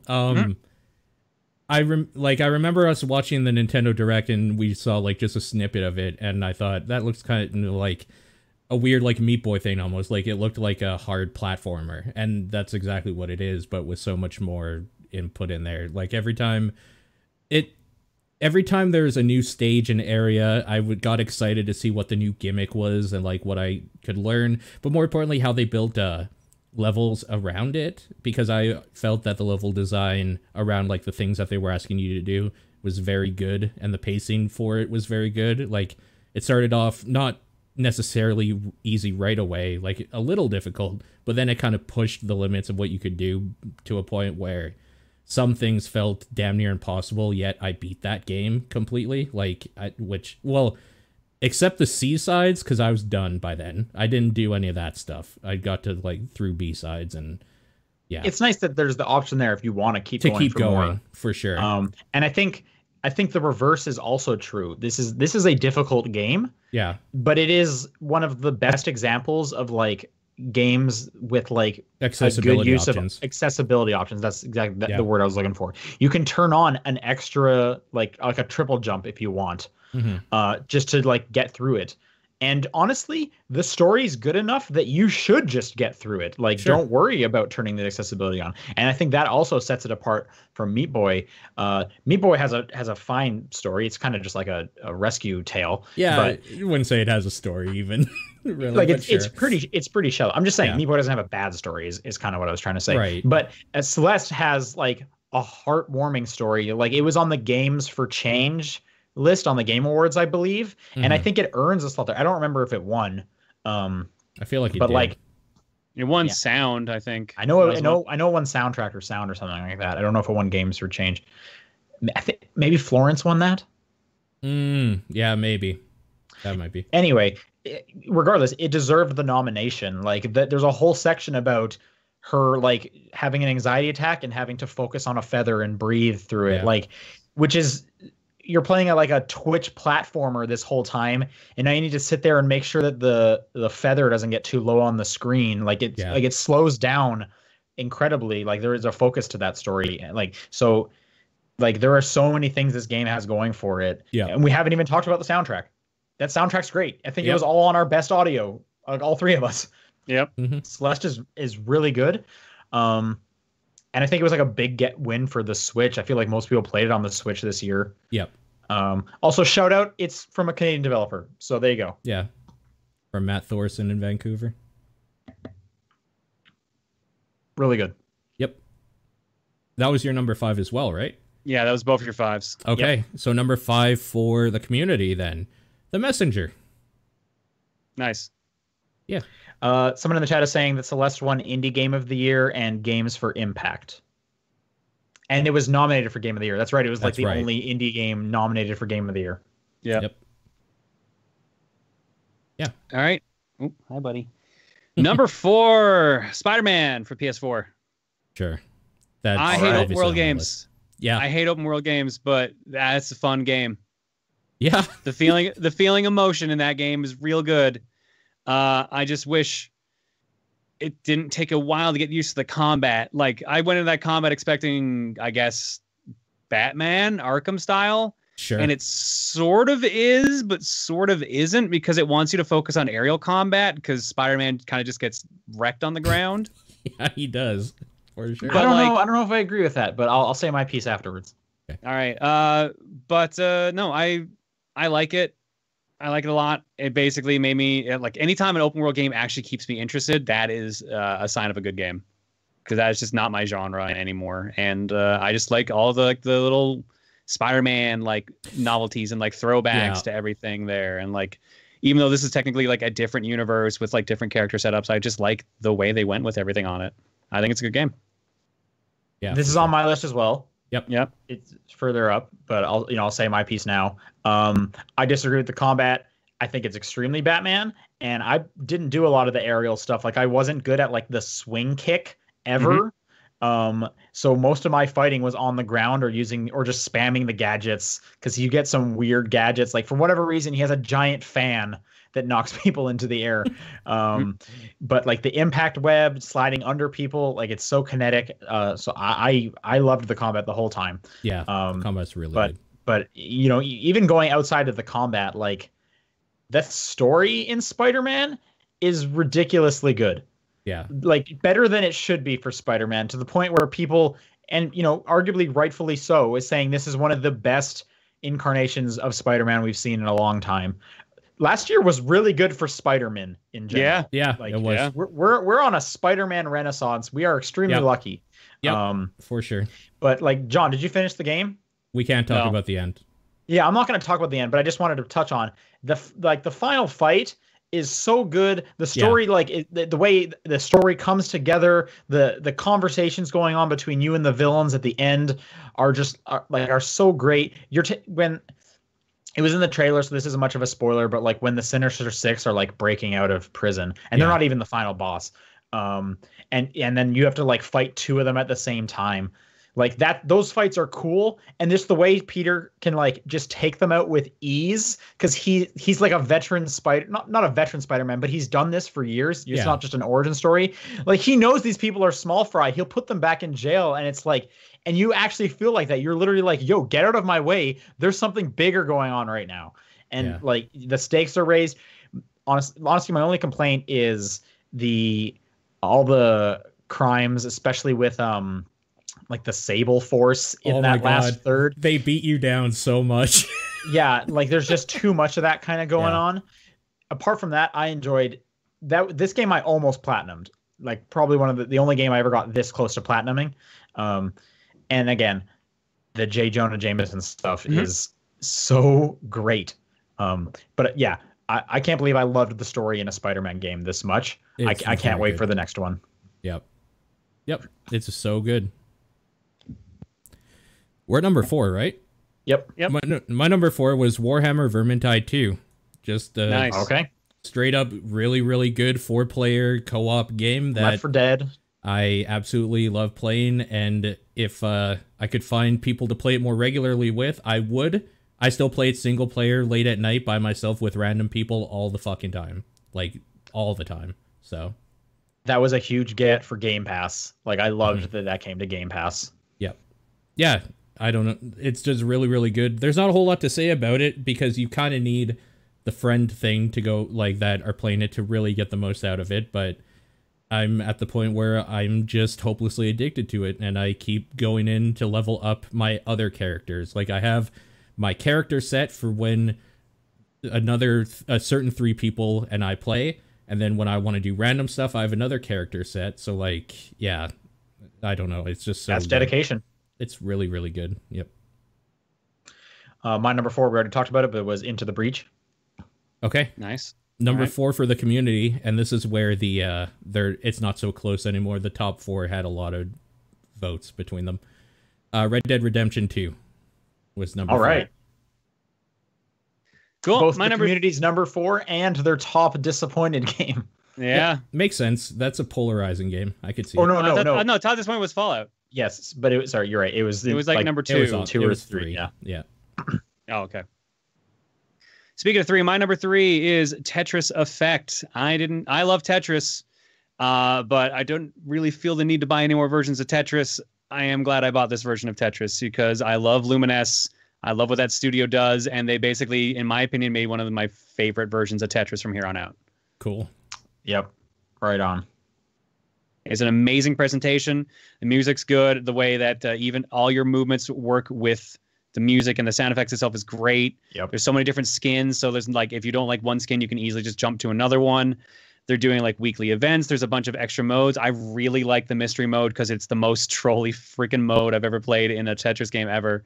I just really recommend it. It may be a little hard to recommend to some people with a price tag because I believe it was close to full price when it came out. No, it pretty came low. out at 40. It's 50. Okay, so up that here. would be like American. 50 or 60 up here. Yeah. Yeah. Yeah. I think it's actually worth the price if you like Yeah. Tetris. The fact that I got that game for $20 was such yeah. an amazing deal for me. I was shocked when that hit 20 for me. I do want to just briefly say Tetris is great. There's a stage, I don't know if it's called Yin and Yang or Yin Yang. That song slaps. So look up that song. All right. Yin Yang from Tetris Effect. Got it. Yep. My number 3 is God of War. I love the direction Alright. they took that series in. I was really into God of War 1, and I progressively got less and less into that series as they kept coming out to the point where after 3, I was like, I don't care anymore. And this made me care a whole lot. I love that setting. I love the Norse mythology setting for pretty much anything, so just right away they had my attention. And then just the way combat feels in that game is just the way I like combat in video games. I like being able to choose between different ways to accomplish a certain thing and more methodical, just deliberate combat is probably the way I would put it. On a more artificial level, I just like how it feels when you throw the thing and then bring it back to you. That's just dope. Oh, yeah. Yep. And yeah, like it's just a beautiful looking game. It sounds really good. Like the sound design in it's very good. And I was engaged the whole time through it. The only thing that I didn't do is I didn't finish off the angel fights or whatever because stuff Valkyries. the Valkyries, yeah, because stuff started Yep. coming out and I burned out on it. I played it too much. They are so difficult. That is dedication. Yep. Sean, your number 3. My number 3 was Dead Cells, which we talked Okay. about. All right, cool. Community number 3 was Octopath Traveler. Nice. Okay, cool. Okay. All right. All right, my number 2 was Dragon Ball Fighters. Nice. So, just like I felt never really felt the need to get another Tetris game, I didn't really feel the need to get into any more fighting games. Sure. But you're a And huge Dragon Ball Z fan, so let's go. I actually do like Dragon Ball Z a lot, but like Sure. that game plays really well. Like that's what Marvel should have been. Yep. Marvel vs. Capcom. So, yeah, play it if you like fighting games Or Dragon Ball Z. or Dragon Ball Z. Yep. My only gripe about the game is the single player is really, really boring. Yep, that's true. Yep. The fact that it has a single player is nice. Yeah, Because but the fact they put the effort into like doing a story though is kind of why I don't really dock too many points for it. Sure. Yep. With an original character. So Yep. Do not steal. My number 2 was Marvel's Spider-Man. As a Nice. huge Spider-Man fan, I felt that he hadn't been done justice for a long time, and this game did it for sure. Yeah, it got everything right in the way that I like Spider-Man. it's real good. But more importantly, maybe that the way it ends, it builds in a way that it could introduce something real cool for future Spider-Man games if they keep going with that. So yeah, and for all the reasons that Sean and John brought up earlier, absolutely phenomenal game. One of the highlights of the year. One of the few games I 100%ed. So Nice. We're number 2, right? number Yep. 2. So my number 2 was Spider-Man. All right, there you go. Okay. Number 2, by huge margin for a community, was Celeste. Nice. All right. Good choice. All right, now the fun part. Before we say our number ones, apparently members of the community had to try to guess what our number one games were going to be this year. Now, do they only have our number ones, or do they have like a top 3 for each person? Just number 1. Okay. And they were pretty unanimous, except for some people either just maybe not knowing us, or like maybe caught one episode where we talked highly about one game that we never played again, or were just being jokers, which of course. So Sean, Okay. a lot of people think that your number 1 is God of War. That is my number 1. Okay. John, Yep. almost everybody thinks yours is The Messenger. And they are correct. Wow. All right. And for me, they are correct in saying overwhelmingly that Monster Hunter World was my game of the year. Wow, they got all of they them. know us. I'm impressed. Because I don't think last year they were that correct. They definitely No, didn't they- get Paul's because he did a crazy switch of taking it off of Resident Evil 7. A lot of them Yeah. didn't even guess Resident Evil 7, honestly. Last year was kind of a weird one. I don't remember they voted got, for me. They got my number 2, I think. I don't remember. I don't have it written down, so. Last year was yeah. difficult. Last year was crazy. Oh no, yeah. Yeah, last year I had Bomberman, Odyssey, and Yakuza on there, and I ended up giving it to Breath of the Zelda Wild, came which I don't on think as anyone well. guessed it for me. Okay, well, John, why is The Messenger your game of the year? This is basically the sequel to Ninja Gaiden I've always wanted. It plays so good. The movement is phenomenal. The music is phenomenal. The story writing is really good. The gotcha moment halfway through the game is really funny and really good. I just think it's like the quintessential like retro platformer or platformer game in general. I think honestly, if you like challenging platform games, you should play it. I think it's just an excellent game, and I'm super pumped for the actual like DLC. Like Messenger was the only game last year where I was like, God, I wish I was home instead of at a convention so I could stream it. Yeah. All right, Paul. Monster Hunter World is the addition to the game that everybody basically needed to get new people in. It was finally a modernization of old tropes and ways that those games played that keep a lot of people out of it. But more importantly, it's the one I spent the most time in all year. There were 2 months in between the my stopping playing the PS4 version and the release of the PC version that I deliberately stopped playing and took myself away from it because I didn't want to be burned out. It's the only one that I bought into twice, and I played steadily for 10 months last year and continue to play as they update things currently. All right, and God of War is my game of the year. I'll be honest, this went back and forth for a long time with Spider-Man. Spider-Man nearly took it out. But just kind of when I was going through other Game of the Year podcasts and stuff and being reminded of things from God of War, because it's been much longer since I played God of War, I was reminded how much I loved every aspect of that game. Paul said a lot of it. Throwing that axe is so great. Having it come back and just like that thunk sound into your hand is like, it is so good, and there's such a good feel to it. There's a reason Paul and I did a spoiler cast, because that story rocks. It's really good. It's a God of War game that had such a good story. We did a spoiler cast. That's insane. God of War is one of the dumbest franchises. Yeah. And Kratos sucks as a character. And we did a spoiler cast on the story. Like, it is unheard of how much I enjoyed everything in that game. Mimir, the head, is fantastic. That's probably the number 2 character of the year. And then the number 3 character of the year is probably the World Serpent, because that dude rocks. And every time he makes that insane noise is like, I just started smiling. That is the craziest thing ever. The weird, like, kind of tiny Metroidvania aspect of like when the world serpent raises its body, the lake dries up more, and here's just more things to explore. I loved it. Like I circled that lake forever trying to find every single little secret. I didn't want to miss anything.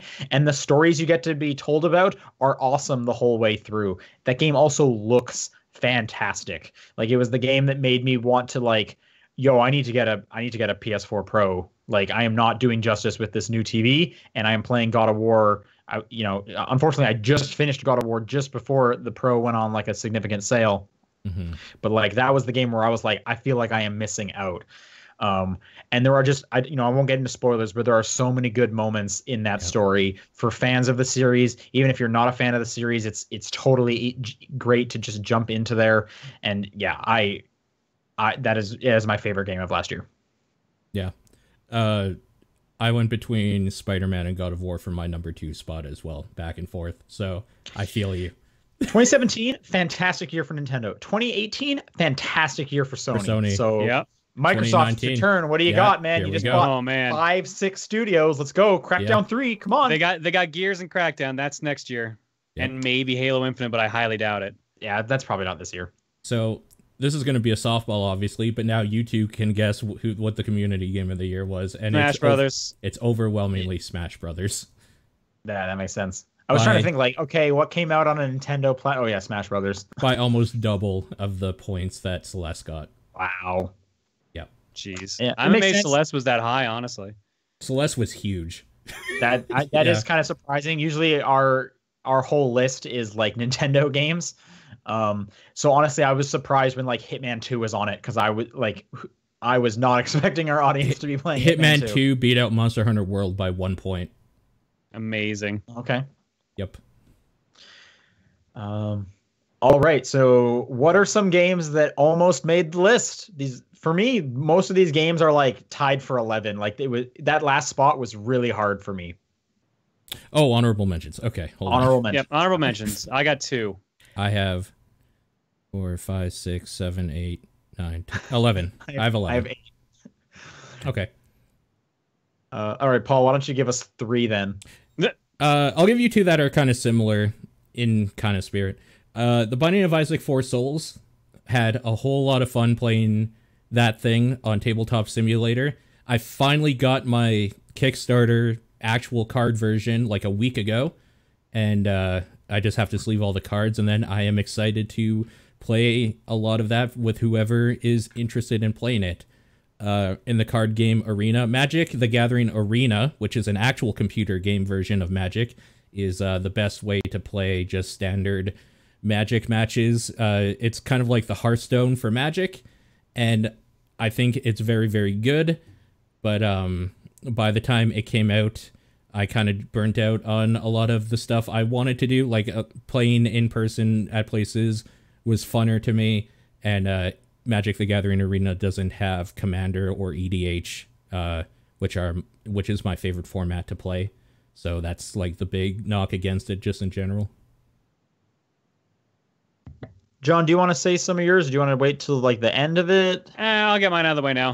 Yakuza Kiwami 2, an excellent version of Yakuza 2, just redone graphically, just as goofy as the other Yakuzas, and like they use the Yakuza 6 engine, so like it plays kind of awesome and it looks really good. And my other one was Mario Tennis Aces, because honestly, like they made it like a fighting game with the super and power shot thing, and I kind of like that mechanic of it, especially considering Ultra Smash, I think it was on the Wii U, kind of sucked ass. So it was nice to have an enjoyable Mario Tennis game again, and that was my honorable mentions list. I had nothing else on there.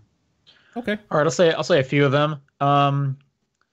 Burnout Paradise Remastered is on this list. I was so confused about whether this should be on my like top 10 or not. But I didn't put it on there because it didn't age very well. I wish they had like updated and modernized that game, which I probably would have put a huge chunk of time in. But just kind of like that game transported me back to like when I was a teenager playing that game in a way that like no other game has ever done. And that was very cool. Like I adore that game. So part of me is glad that they didn't make it worse.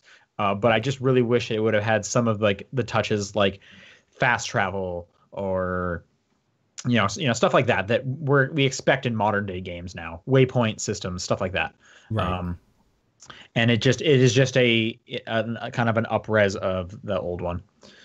Pokemon Quest is on this list mostly because when I destroyed my wrist this summer, it was the only game I could play for like 2 weeks. And they had a staggered release on the Switch and then on phones. So I beat that game twice. Wow. I put a weird amount of hours into Pokemon Quest because you just have to watch it play itself. So I felt it needed like a mention somewhere. Sure. Pokemon Quest is not a good game. I don't recommend. It's free, so whatever. Yeah. But there are better things to do with your time. But I put a lot of time into Pokemon Quest. And then I'll say a third one, and then Paul, you can just say a few more. Yeah. Moss is on this list. Nice. As the kind of the only other VR game I've played that really kind of surprised me. I think the only other one really is like Rec Room and Rez, at least in my house that I own. But Moss is the other standout apart from Astrobot. After Astrobot, I'd be recommending Moss. The fact that they have an Astrobot Moss bundle is fantastic. Like, way to go, Sony, for picking out these two games that would be great together. But that is a really cool VR experience. I'll give you a grouping of them that were on your guys' list, and I agree with you guys. They just didn't make mine top 10. Dragon Ball Fighter Z, Into the Breach, and Moonlighter. Just fantastic, fantastic games. Yep. Yeah, none of mine are on your list, so I can't really just rush them off that way. Speaking of rush, Onrush is my next honorable mention. Onrush is on mine. Yep. Didn't make my list because that game it wears out its welcome kind of quickly. But that is such a cool game. Yeah. For like the first 5 hours. It's unlike anything else. If you were a fan of the MotorStorm games, it's from those devs. I understand it's from a lot of like racing game devs in Europe. They all kind of just move around to different companies and continue making racing games. But I think a big chunk were the MotorStorm people. That's a cool game. I love the style in it. I love that it has been on Game Pass. It's been on like every free service. So there's easy ways to play Onrush, and I would recommend that. It was recently on PS Plus, which is how I played it. Had a lot of fun that night that it released. I haven't been able to find games in a good time, so like I think that game might just completely be dead now, which is a shame. Well, the company is basically dead, so yeah. I don't think we will get an Onrush 2, and that's really disheartening. It's a shame. My next one is Florence, which was the only other kind of mobile game, I guess, except for Pokemon Quest, but that's a bad game. Florence is the only other kind of mobile game on these lists of mine that I can't recommend enough. That's another game I would recommend to anyone if they were a gamer or not. It's like 45 minutes long, and it uses the touchscreen and the mobile device in such just a unique way that this game wouldn't work on the computer or anywhere else.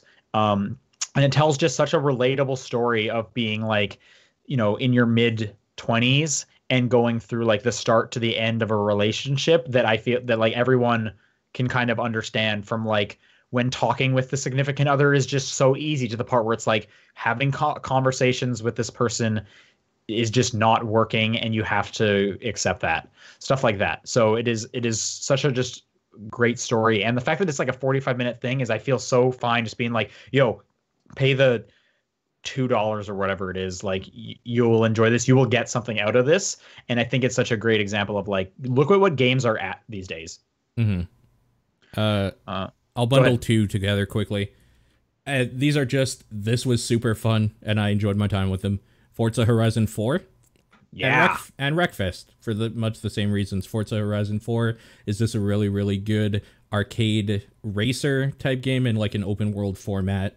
And I wish I had played more of it. I guess I still can, but and another Game Pass joint, like, yeah. Man, can I put Game Pass on my honorable mentions? Yeah. I cannot recommend that service enough. Wreckfest is unfortunately probably one of those games not a lot of people will play or have played, but it is a super dope demolition derby racer game with like great destruction and good racing, good handling. It's just a super good game. I want to throw out Overcooked 2 there, as it is more overcooked, and there's a special place in my heart anytime more Overcooked content came out. In fact, I don't think I mentioned on this podcast, they released some Christmas DLC. Yeah. I played through that in one sitting. That was just delightful. You get to unlock like an elf and like a Mrs. Claus, and every character that you do play as has a Santa hat on the whole time. So that was great. You're making like hot cocoa and stuff and fruitcakes. So just Overcooked 2 is more overcooked. Regardless if the levels are too hard or not. That is a game that I will play local co-op, online co-op now. It has online co-op. That's enough. That should be enough for anyone. Yeah. How many do you have left? I have 2 more. I have 2 as well. So, okay. Mutant Year Zero. That game's good. It just came out at a bad time for me. Another Game Pass game. I'm planning to go back to it. I just like XCOM type games, and that's one of those. It's neat. Yep, Mutant Year Zero is very cool. Came out to Game Pass the same day Mutant Year Zero. Ashen came out of nowhere for me. A co-op Dark Souls-like game with a kind of a unique style, fantastic voice acting. I beat that like a week or so ago. Played co-op with my buddy. That was just a great time. If you don't like Dark Souls games because maybe they're too hard or too frustrating, I recommend this one. It is an extremely like entry point for those kind of games. This last one I saved for last because it was my number 11, basically. Like actually, pushed off the list from other stuff. Return of the Obra Dinn by Lucas Pope. Oh, okay. I just absolutely love that game. Just going through a derelict ship with this weird time traveling mechanic to find out what the hell happened, and you realize that you're basically just looking at the remains of a battle royale that went real fucking bad. It's really cool. And my last honorable mention is Red Dead Redemption 2. I would suspect this would have ended up on my list had I put more hours into it, but that game is 1,000,000 hours long, and I've only put in probably a dozen or so. But I play that game almost every day, doing a few more missions, and it is astounding what that game has done. Yep. And that's it for honorable mentions. Is there a pile of shame category for the community? No. No, because that'd be too huge. Yeah, we don't want to get into that. I think we used to do that as like the games they most wish they had gotten to. We used to read at like top 3 or something. I think, yeah, maybe we didn't do it this year. Anyways, okay, the last category is our pile of shame. These are games okay, let me look. We wish maybe we had gotten to. Because I just used the same survey from last year, so if it was on last year's, it would have been on this one. You're right, it was on this one. I can quickly add it up. All right. Okay, well then, John, how many do you have on your list? 22. Just every game. Yeah, I stopped calling it pile of shame and just called it wanted to play. Yep. Sure. I have 3. You have 3. I just counted and I forgot. I have 7. Okay, well, I guess I'm talking for a while. Yeah, why don't you give us like a quick 15 there, John? All right. Iconoclast. Was really excited for that game when it first came out. Just never sat down and played it aside from when I streamed the first area. Dissidia, Final Fantasy NT. Again, fighting games. This hit around the same time as Fighters. Fighters got my attention instead. Yep. Night in the Woods came out this year for Switch. On Switch. Yeah, I guess that was a game last year as well. That was my number 3 game last year. I cannot recommend Night in the Woods enough. Yeah, just never got around to playing it. Shadow of the Colossus PS4. Sure. Yeah. I loved the original Shadow of the Colossus. Was really excited for the remake. Just never played it. Speaking of remakes, Secret of Mana on PS4. Right. Same deal. Kind of like the original on the SNES. Just never got around to playing the remake. Detective Pikachu. I just love detective stories. I just want to see. Man. I just want to see. Yeah, the movie's gonna be way better. I'm not surprised by that. Octopath Traveler. Me too. That's actually my number 2. I just don't have the time to get into RPGs anymore. Yep. Blade Strangers, again, another fighting game I want to get into. This was the one that had all the Nicholas characters like Cave Story, Binding of Isaac, etc., etc. Yeah. Was excited to try this out, just never got around to it. It looked interesting. Same idea, Soul Calibur 6. I did play this one with friends, but I never got into like the character creator or the actual story mode. Right. Mm-hmm. God of War. Wanted to play that, just never did it. It's I still would recommend that game quite a bit. It is, in my opinion. Really? There isn't Wow. a better game from last year. Wow. Wow. Yeah, it's literally sitting in my to-play pile next to Soul Calibur, Tetris Effect, and Fist of the North Star. Nice. Someday. Well, one of those four you haven't played any of, so Yeah, that's true. yeah. Forza Horizon 4. Also wanted to play that. Picked it up, just never got to it. Cars go real fast. Dragon Quest 11, again, wanted to get into it. Long RPGs. Yep, the cars go real fast. Capcom beat 'em up bundle. I love beat 'em ups. This is literally just like the perfect game for me. Never even touched it. And you guys can probably kick in after this one. Time Spinner was a game that I remember reading about 6 or 7 years ago. Yep. That was basically a Metroidvania. It looked really good back then, and then it felt like it wouldn't say radio silence, but like it was only like a 1 or 2 man development team at the time, I think. Sounds like time got away from them. Either way, it finally came out like November, I think, of this year. And I think I actually just looked it up. I think it was September. Oh, was it even that earlier? I thought it was. I think because someone was playing on a giant bomb, and I was like, "This looks cool. When did this come out?" I think it was September. All right. Well, either way, I just never got around to it, sadly. Yeah. I'll say a few. All of these I own, so I own except for one. So I don't really have an excuse. The excuse is Red Dead Redemption 2. That's why I didn't play these ones. Detroit Become Human. Obviously, I've got that installed. Like that is the next game I'm playing once something opens up. Sure.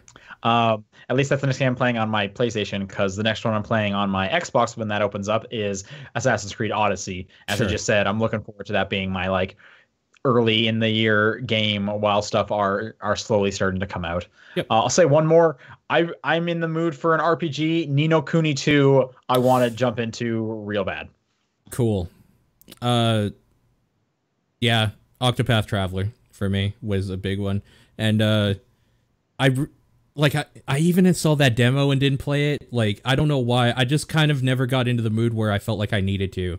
And by the time that I felt like I could have gone for that type of game, there was too much other stuff to catch up on it. I didn't care enough. Yep. John, you want to say a few more?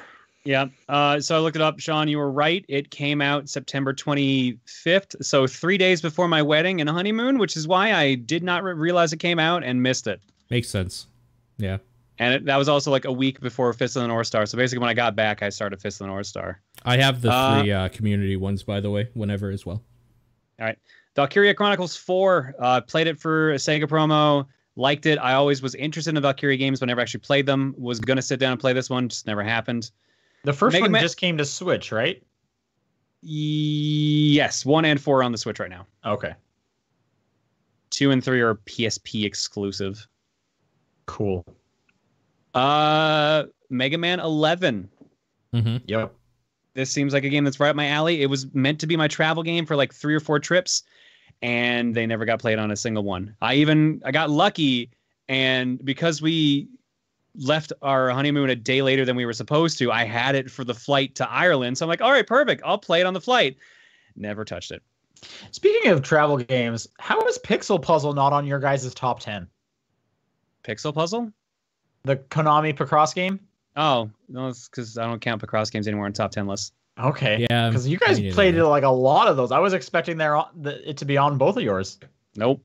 All right. Yeah, but I also had like 11 honorable mentions. Like, there's no... And it wasn't even on there. No, you're right. So I'm surprised because, like I said, you guys played that like every week. I guess I don't consider it a game. It's just a thing I do every now and then. Totally it's just a chore now. Yeah, kind of. That's actually how I look at it right now, to be perfectly honest. It's kind of like how I looked at smoking before. It was just a thing I did every now and then when I was bored. Just an addiction that was slowly ruining your body. Honestly, kind of. Okay. Super Mario Party. I only played 1 round of it, the multiplayer, and honestly, kind of didn't like it. Hey, John, you never need to be ashamed about not playing a Super Mario Party game or a Mario Party game. This is the one that people are actually like, and I was just like, That's no, the boards are too small. Like the mini games are good, but the board just feels too small and just not good. Yeah, I just wanted to get a quick shit on Mario Party in there. I know it's your MO. Yeah, on brand. I wanted to play The Missing because I like sweary games. Just never got around to it.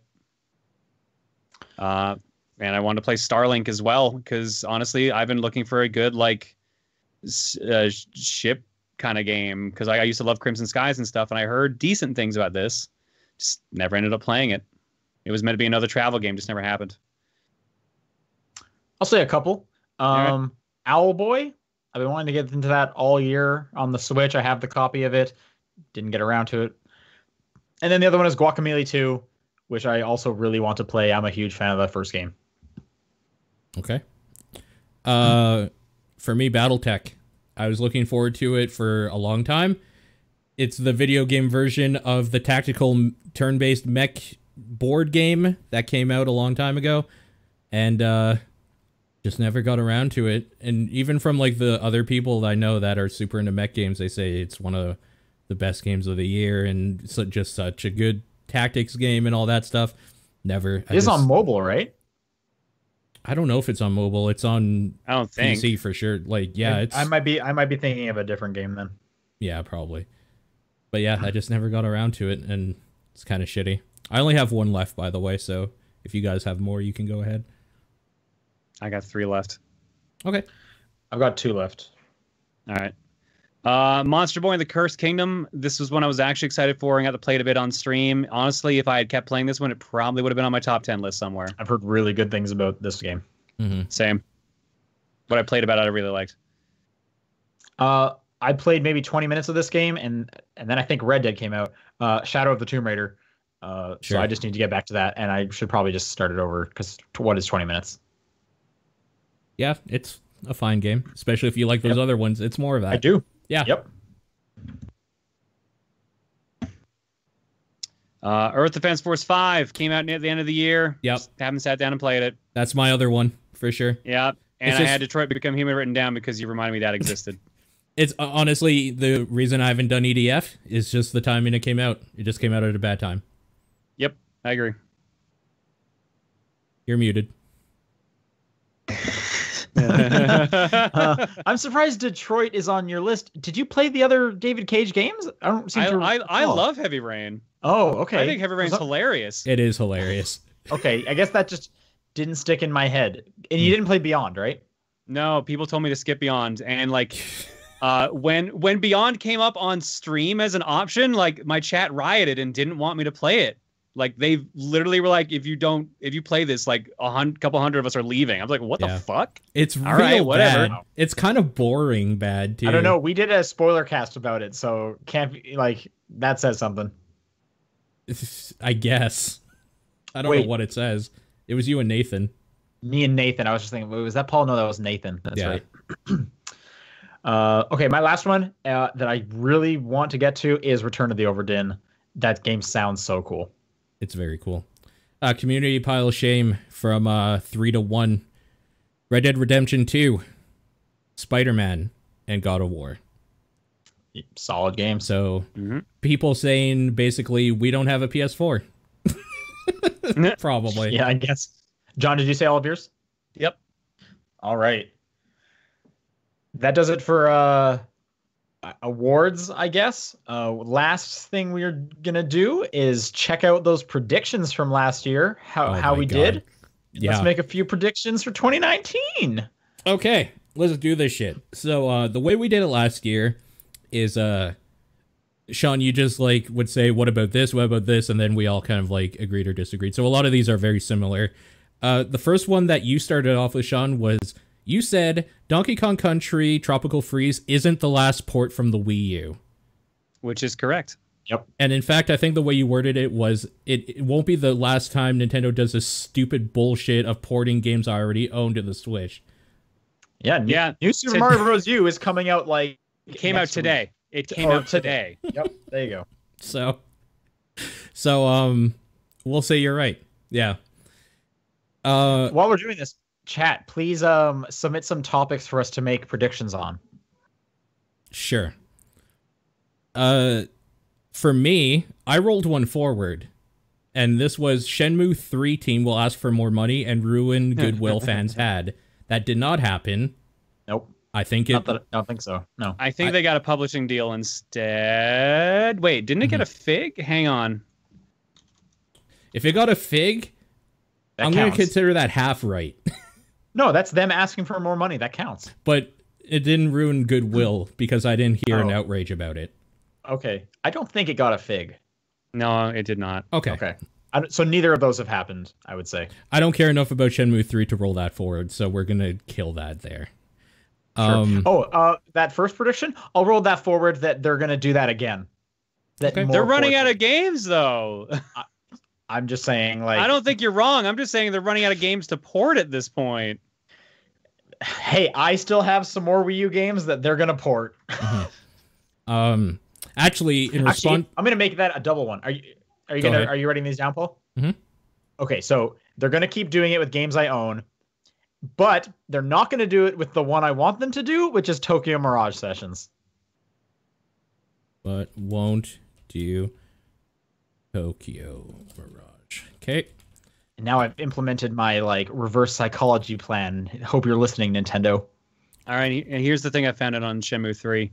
Crowdfunding ended in September 2018, having raised $7.179 million from 81,000 backers across multiple platforms. Though this is a large amount for a crowdfunded project, it is relatively small for a high-profile video game. However, Sony and Deep Silver are providing further funding, so technically they got more funding. Oh, yeah. But did they ask for it last year? Yeah, I wouldn't consider that right still, probably. The Kickstarter campaign raised $1 million in an hour and 44 minutes, making Shenmue 3 the fastest game to raise that amount through crowdfunding. It met its goal of $2 million in 8 hours and 43 minutes, making it the fastest Kickstarter campaign to reach that amount. It ended on July 17th, having raised $6.3 million for over 69,000 backers, becoming the most funded video game campaign and the 6th most funded Kickstarter campaign of all time. On September 17th, 2015, crowdfunding resumed using the online payment system PayPal. And on March 15th, the project began accepting pledges through the Chinese crowdfunding platform Alipay. So basically, they opened up 2 other crowdfunding sources after the Kickstarter, but that was like 2015, 2016. Okay. Yeah. Okay. I'm gonna actually say, because my prediction, it's like I'm already correct, because Pikmin 3 and Wonderful 101 have not come out. Oh, you're right. So I don't want to say excluding those 2 because there might be some more that we're forgetting. So I'm just going to say Mario 3D World didn't happen yet. So I'll just say that they're going to announce new ones in this year. Yeah, I think you're right.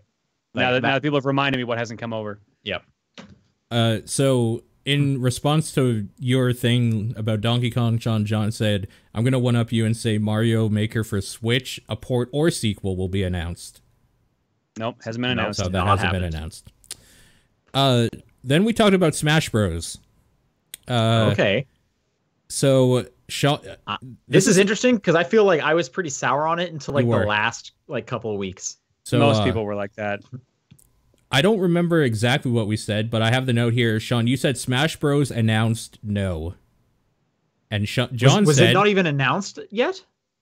No. At the end of 2017? Or no, you're right, because I think it didn't wasn't. really get announced till E3. It was actually an E3 announcement. It was E3. No, it wasn't close. E3, because E3 is when they did that super long You're right. direct where they were like, and the Wii Fit Trainer's voice has changed. They announced it previously because there was like a inkling eyeball thing.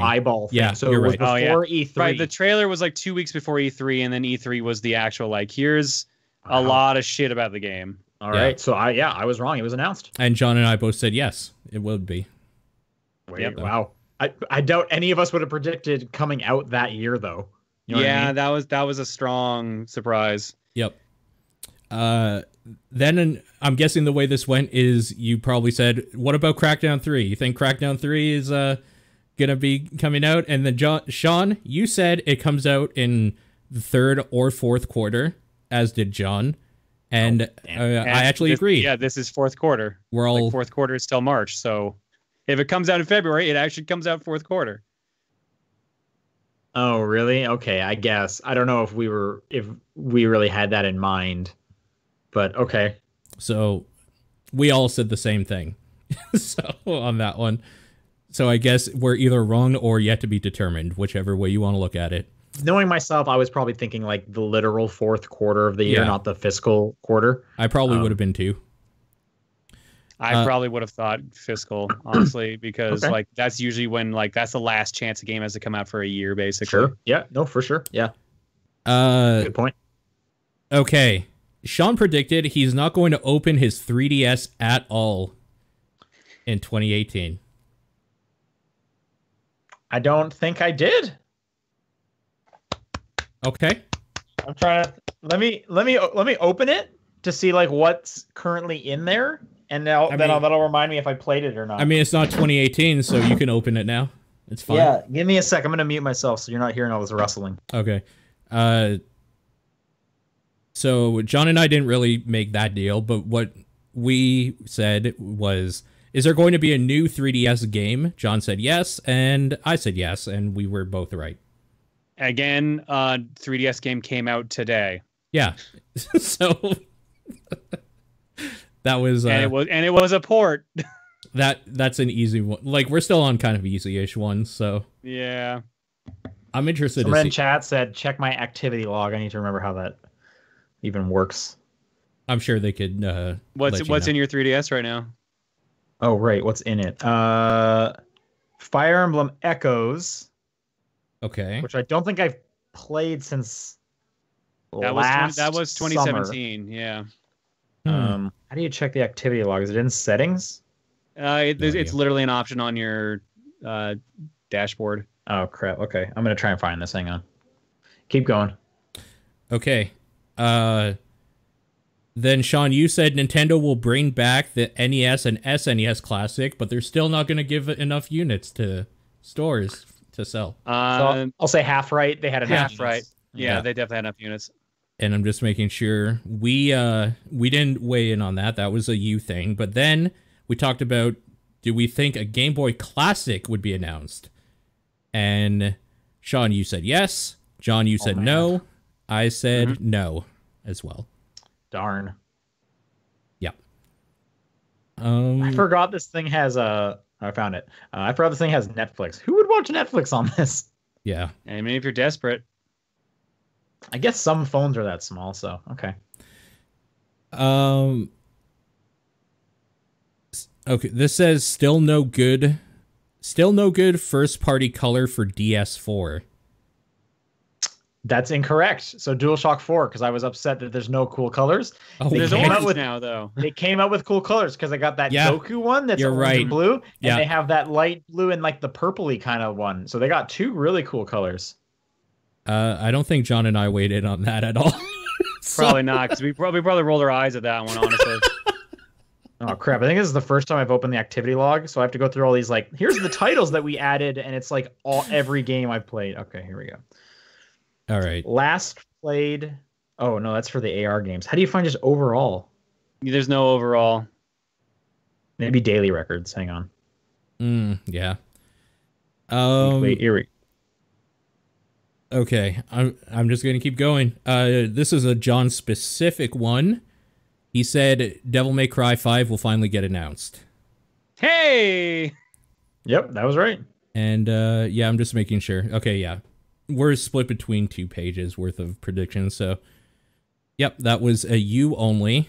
Between all of us, Sean, you, John, and I all thought that God of War would do pretty good, would do well. And yes, it did. So we were all correct. Okay, I found out how to check the every month. I haven't played my 3DS since October of 2017 when I was playing Samus Returns. Okay, Nice. So you were correct. Do you want to roll that forward? Well, now he can't. He'd opened it. But why is the back of this thing sticky? It's been in the case the whole time. Gross. Man, this thing sucks. All right. Let's see if I have... Okay, there's another 3-person one here. Spider-Man doesn't do well. The QTEs suck, said Sean. Damn! My second favorite game of the year! John said Spider-Man's good, but people will complain about the QTEs. And I said Spider-Man is good, but people will complain about QTEs. Yeah, and then they I ended up remember a saying lot like of you can upset just about that. turn them off. So Yeah. This one's a John and me only one. We both said Mega Man 11 is good. And I mean, I subjectively agree, but I don't think people complain too much about it, so. I didn't remember hearing that. Okay. This is where I feel we got blindsided. New IO interactive game? Absolutely not, says Sean. They're dead, basically. And then Hitman 2 came out. And John, you agreed, and I agreed as well. So we were blindsided. We all dropped the ball on that one. So we were assuming new as in like they putting out another game, not like a new IP, right? I think Right. a new game, period, because we thought they were dead. All right. Yep. And then on that train, Sean, you said, do you think Death Stranding will be playable? Sean, you said it will be playable, but not fully released. Death Stranding. I don't think anyone's played that, so I think I'm wrong. And I think we all agreed. Yeah, we all thought there would be a playable thing, whether or not it was public to everybody. And but I haven't heard of anyone being able to play that at any kind of me neither convention or anything. So I'll say we were all wrong on it, I think. Okay. Sean, you said Metal Gear Survive is going to be offensive to fans of the series. I think that was right. People were upset. I think you're right. And I'm going to say I'm right in my follow-up to it and said Metal Gear Survive is going to be worse than I originally think. And it was, because I originally thought it would be okay, and when I played it, it was fucking trash. So, I'll do a me-specific one. Bloodstained is good, but doesn't do particularly well financially. We don't know, because it's still not come out. Yeah, still not out. We did Nintendo subscription. Is it worth it, do we think? John, you said yes. Sean, you said yes. And I said yes. I feel like we were wrong, but yeah. I think I would say no, even as someone who has it, like I like if once I'm done with Smash Bros, like I don't care about the games they're putting out. Really. Yeah, I'm kind of the same, and I like that thing too.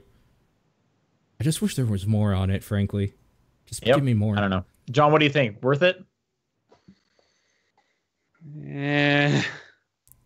Because we have to. Here's the thing right now. If someone was like, hey, I want to play Smash Bros, would you say, you should get like a year of it, it's $20, or would you say just get a month of it and you'll be good? I mean, it depends on how into Smash Brothers they are. That's the entire thing. Yeah, that's true. I guess. Okay. Or alternatively, like if they have a family, they can use the family plan or get on someone's family plan for cheaper. Right. I have two specific ones to me left, and I was right on one and wrong on one, and the other, you two are done here. Okay. I said Monster Hunter World would exceed expectations of fans, and it did. Yep, I agree with that. I was wrong about this one, and I'm fucking happy I was. Resident Evil 2 Remake doesn't get any updates about it. No, it's out in like 2 weeks. Yeah. Yep. All right. So now we got to do this new ones. It's just a new again. Ones. Yep. So I'm just scrolling back to what the chat said for things we should make predictions on. Okay. You're better at finding the talking points anyway, because I don't really follow up with stuff that's coming out. I don't look that far ahead. Oh man, I lost them. Could have sworn people had said stuff. Where is it? They definitely did.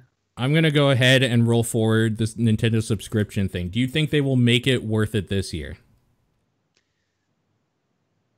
I'll put Nintendo subscription finally worth it? Question mark. I gotta say no, because they have like nothing announced. I don't know what they're. Okay. I'm gonna say yes. I'm gonna say they're gonna announce something at E3, but it's still not gonna be worth it. Okay. Like they're gonna announce an exclusive feature for it, and I'm still gonna be like, no. Okay. I'll kind of add on to that. Okay. The functionality that they're gonna have for Animal Crossing with it will be as lame as Splatoon's was. Oh, the phone thing. which was like you get like access to some clothes that you could send to your thing to buy or something. So I'm just gonna say it was, it's lame basically. They don't do something cool with it for Animal Crossing. Okay, I'm gonna say yes because Okay, I found it. There was like want only them to- okay, there's only like one that I can find. Which company will be hit hardest by late 2018's transgressions? I'm not exactly sure what they're referring to. What transgressions? What happened? I don't know.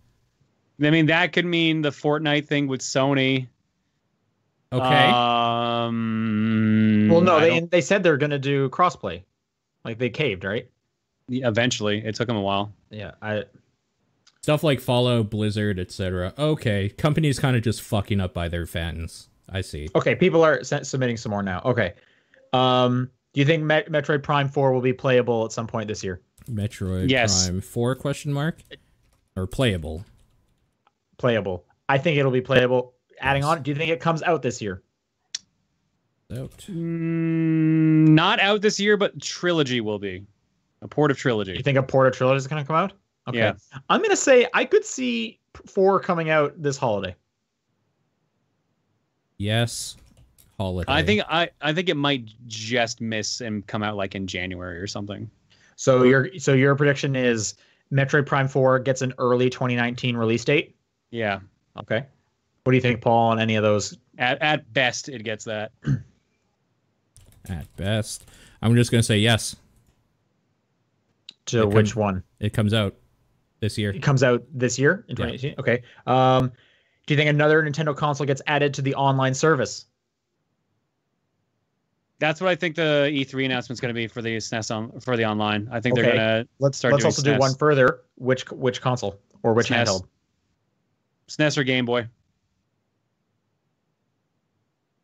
I think yes, and I think they would. I think it would be SNES. It sounds like we all agree on this. So yes, and SNES I think is almost feels safe. Almost. But you never know with this company, so... Yeah, I mean, they're already 2 years into this console, and it's not there for some reason. Do you think any more ports or remakes come to the 3DS this year? Let's ignore Bowser's Inside Story, since we already know about that one. Any more get announced? I'm going to say one more, and it's the last one. This is the last year for 3DS. But I feel like that's a question I also kind of roll forward a couple times. So, okay, I'm trying to put this into better words. So you're saying this time next year, there will be no 3DS games on the horizon? Yes. Okay, I think that makes a bit more sense. I'll agree with that. Yep, me too. Here's one. I had one as well. Okay, you go ahead, because I'm rethinking mine. Game Pass and Gold are going to converge into just one service. Yes, but not until the next console. See, I'm with John, so I don't think it's going to happen this year. You don't think it's going to happen this year? So I say no. Okay, so I'm going to say yes, though. Game Pass and Gold converge this year. So I'll put yes for me and then no for you two. Because I could see them doing it before the new console to get people started on it as well. So I'm still going to stick by it. I feel like having the split is just easier for them. Perhaps, yeah. Do you remember what yours was? Yeah, it didn't end up working, so I'm okay. I don't have a I kind of canned it. Okay. Okay. What about new consoles? Do you think that remake that like Switch, Switch Lite or whatever? Yeah, whatever the remake of the Switch is, not a full sequel. I'm gonna say second iteration of Switch. There you go. That's better. Do you think that actually comes out this year? I'm gonna say yes for me. I'm gonna say late year. Yeah. Yeah, I'll say. Yeah, it comes out this year too. Yeah, I'll agree with that. Okay, I like this one from the chat. Predictions for Kingdom Hearts 3 reception. I think it's going to be the same reception as all the rest. As fans will enjoy it, and everyone else will be like, "This, it's Kingdom Hearts. Please shut up." Do you think they'll enjoy it, or do you think they'll be let down for how long it took and how underwhelming it could be? I think Kingdom Hearts fans are at a point where they don't even care anymore. Like, You know what? they're fine if they get something. I'm going to delete this. That's a good point. I think Kingdom Hearts, they've been wronged so much that They don't cold care. to the touch. They don't have feelings. You're right. They are now, in fact, the Heartless. Yep. Here's a good one. Smash DLC predictions. Ooh, Let's go that's say a few strong characters that you think, not that you want, that you actually think might happen. Oh. And I'll do 2. I think Banjo just makes sense. I actually agree with you on that. I'm going to say it And I too. think Travis Touchdown makes too much sense. See, if it hadn't been for Bayonetta, I would have said there's no way they'd pick an M-rated character, but now maybe for Snake's Travis. on there too. Snake is true, but like he also has some T-rated games that were on NES, the Nintendo consoles. Sure. I really want to say Sora, but the more I think about it, like the legal issues are too high to try to get around having Sora on there. Okay. But he would be an incredible fit if they could swing it. Mm-hmm. I want Banjo. I actually think would happen. They got to make a prediction here. I know. I want to say Banjo-Kazooie, but I don't think because of Microsoft that it'll happen. Okay. I want to say no to Banjo-Kazooie. Fuck. I'm trying to think of other series that aren't really represented. No. 2 that you actually think could happen. I agree with Banjo. Right off the bat, I'm trying to think of another one. I'll just throw some other ones out there because I already said 2. What do you think about Crash? No. I'm thinking someone from Bandai Namco. So either a Tekken character like Heihachi, or what was that other Bandai Namco game I had in mind? Dragon Ball Z Fighters. Maybe from someone from Tails. Someone from Tails. Which might be like, I guess, they have Lloyd. Tales of don't they have like Lloyd as an assist trophy? No. Could have sworn he was. Okay. It would probably be Lloyd if they picked one. They did say Vesperia just came out on Switch. Yeah, that's also true. Yeah. So if it was Rapide, I'd be down if Rapide was playable. That's the dog with the pipe. Yep. Oh, you don't have to tell me, man. I've played Vesperia, believe me. All right. Okay, so what are your 2? Your 2 is a Tekken character and Rapide. Yeah. Okay. So I just to say someone from Bandai Namco. Sure. And Paul, you went Banjo and. Oh no! Hang on. Okay. Someone from Undertale. Sans. Wow. I'm gonna go with it. Okay. Are you adding that on, or are you swapping someone? I'm adding that on because it's known that Sakurai loves Undertale. Okay. I'm leaning hard on it. Japan is getting into Undertale mania right now. Like, there's a bunch of Groove Coaster maps with Undertale music and everything, so it would not shock me if we got the Indian representation was someone from Undertale. As I was thinking of one that I thought would be kind of neat, it made me realize which one I kind of want and think could be plausible, and I'm going to say the Hollow Knight would be dope. Okay. But originally I was going to say maybe like Madeline from Celeste, because since that game got a lot of talk and it was big enough. Okay. I'm just going to put Celeste here. Okay. All right. Yeah, I was trying to think of what her attacks would be, and I guess it would just be a lot of like tackling, or something. Sure. I don't know. If you look at the Animal Crossing characters, I would have asked you what would her attacks be too. So very good point. Who knows, man? Okay, so going back to consoles, do you think they announce PS5? I think they hint at it. I feel like they're already hinting at it. I'm gonna say yes. I guess Xbox already hinted at it. Like we already have like the code name for Xbox and stuff, which I can't remember off the top of my head. I'm just saying straight up yes. That's what I thought. Okay, yeah, I wasn't sure if that was right. So okay, I'm gonna say they don't say PS5 this year because they're leaving E3. I want to say that's probably gonna be a 2020 thing. So I'm gonna say no official word on PS5. No, I say that they announce it during their what's their September event they do? PlayStation Experience or whatever. Yeah, there's PlayStation Experience. There's also Paris Games Week, but I think that's earlier in the year. I think they're gonna announce that at that. Okay, Paris so experience. you could double up. Do you think there will be a PlayStation experience because they canceled that this year? Ooh, I didn't think of that. See, I don't think they would because they're not what even are doing they? E3. What do they have on their roster this year for releases? No one Ghost of really knows right Tsushima. now, right? Yeah, Ghost of Tsushima, They have that Last of Us motorcycle zombie game, 2, Last of yeah, Us 2, and then Hideo Kojima Death Stranding. Death Stranding. Uh, They feel they don't have enough for E3. then probably not. There's probably not a PlayStation experience. I don't know. So then that cancels out the last prediction, right? Yeah. What do you think, Paul? Official word on PS5 this year. I mean, I already said yes. Okay, sorry, I misheard. I'm just straight up saying yes. I'm not saying what event it would be at. I don't care what. Yeah, event it's I at. don't know what event it could be at either, but I feel like they might say it's something. Me too.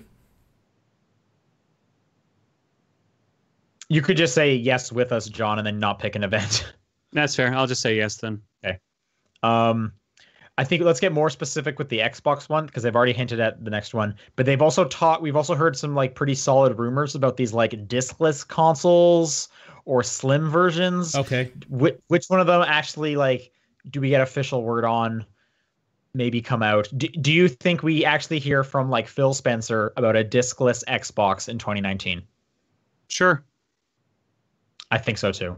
I think that seems like the way they would want to go.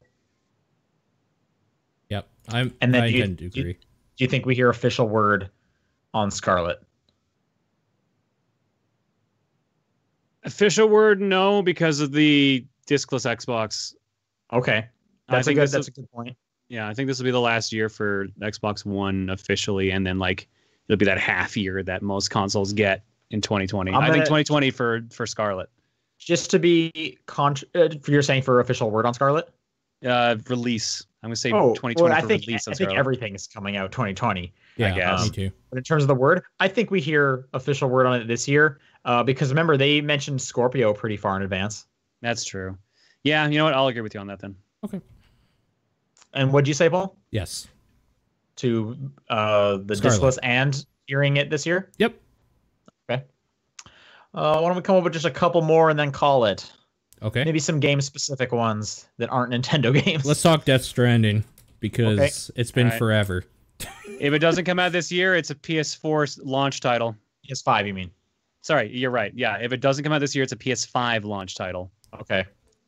Adding on to that, is it on both, though? Okay, first of all, do we think it comes out this year? Let's start at the very basics. At all. I think it has to. Yeah, I don't know, man. I would agree with you if it was anyone but Kojima. I know, that's the problem. If it was anyone but Kojima and Team Ico, I would say it has to come out this year. I'm going to say no. It's not going to, but because I hope I'm going to wrong. say no as well. Okay. And it's never coming out. Well, I'm not saying that. I'm not saying that either. Why are you like this, Kojima? I'm going to say it does come out this year because, like I said, if it doesn't, it has to be a launch title for PS5 instead.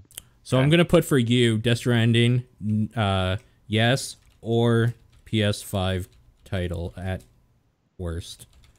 Do you think we hear about the next Team Ico game? No.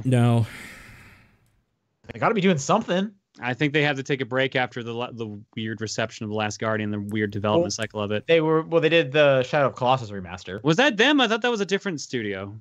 Oh, I assumed it was them since it's their game. It could be someone else. Yeah, I don't think we hear from Team Ico. Okay. So we agree. How do you think Crackdown 3 does? Not well enough to make back their money. I'll tell you that much. It's on Game Pass. But I mean, more like fan reception. Is it a good game? Blue Point Games did Shadow of the Colossus. Okay. So this is what I'm writing down for me. Crackdown 3 is too little, too late. Yeah, I'll agree with that. That was supposed to be a launch title for Scorpio. I'll go contrast to that, and I'll say they delayed it so much, and it ended up being a good game. So Crackdown 3 delays prove to make possible difference. Sure. Yep. Along with that, Anthem. What do you think Oh fuck, about dude. BioWare with Anthem? Here's the thing. Like, do I be cynical about it? Because I don't want to be. I want it to be good. You want to open up your heart to BioWare again. I'm there with you. I'm gonna say something, and I might regret saying it, but I think Anthem causes, or EA shuts down a BioWare studio because of Anthem. That's a big prediction. Anthem All right. causes BioWare shut down. I feel like you're right if Anthem doesn't hit A BioWare. studio, specify a studio, because like I think BioWare as a whole will still survive. Sure. Because they have a new Dragon Age in the works. But I think whatever's like one studio is going to feel the brunt of EA if Anthem does bad. This is mostly wishful thinking. I think Anthem does well. They're in a place where they can't afford to have a misstep. I want to go kind of as crazy as John on this. I'm just trying to think of how it would be. Okay, I'm going to just swing for the fences and just say something stupid. Anthem does okay, not enough for EA. They drop BioWare completely. There's no way they dropped BioWare completely. Yeah, I don't think so either. But at worst, I could be half. At best, I could be half right. But there we go. Okay, I think that's probably good. What do you guys think? Actually, let's do one more because it's kind of recent. Bungie and Activision. Oh. Ooh, yeah. With Destiny, or what do you think happens with Destiny?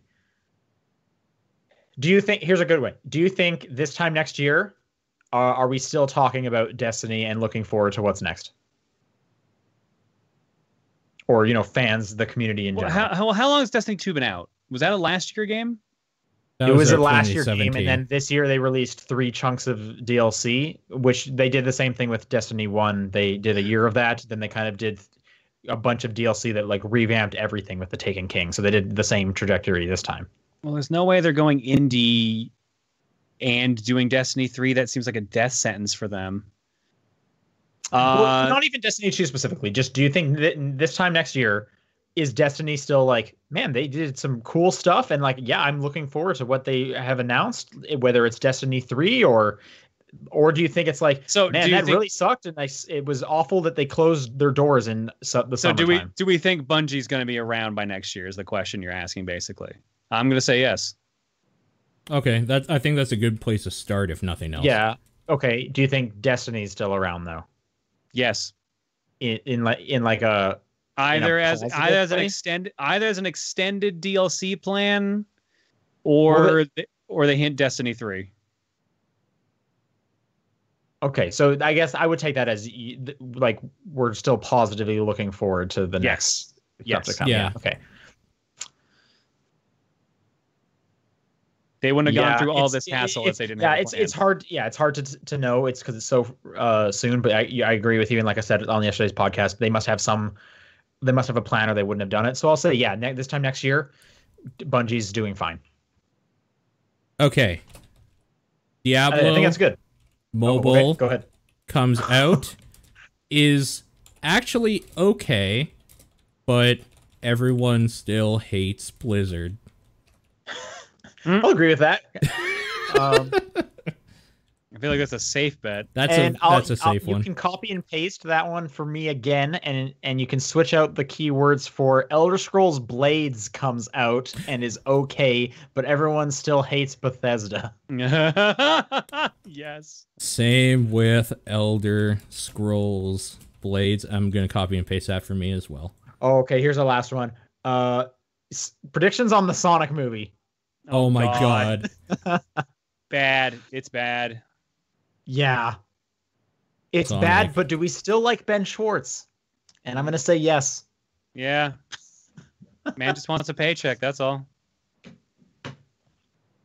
Okay, I think that's a solid amount of predictions. The Sonic movie. I hate the fact that the Sonic movie is coming out on my birthday. I absolutely hate that. Because you have to go to it for your birthday?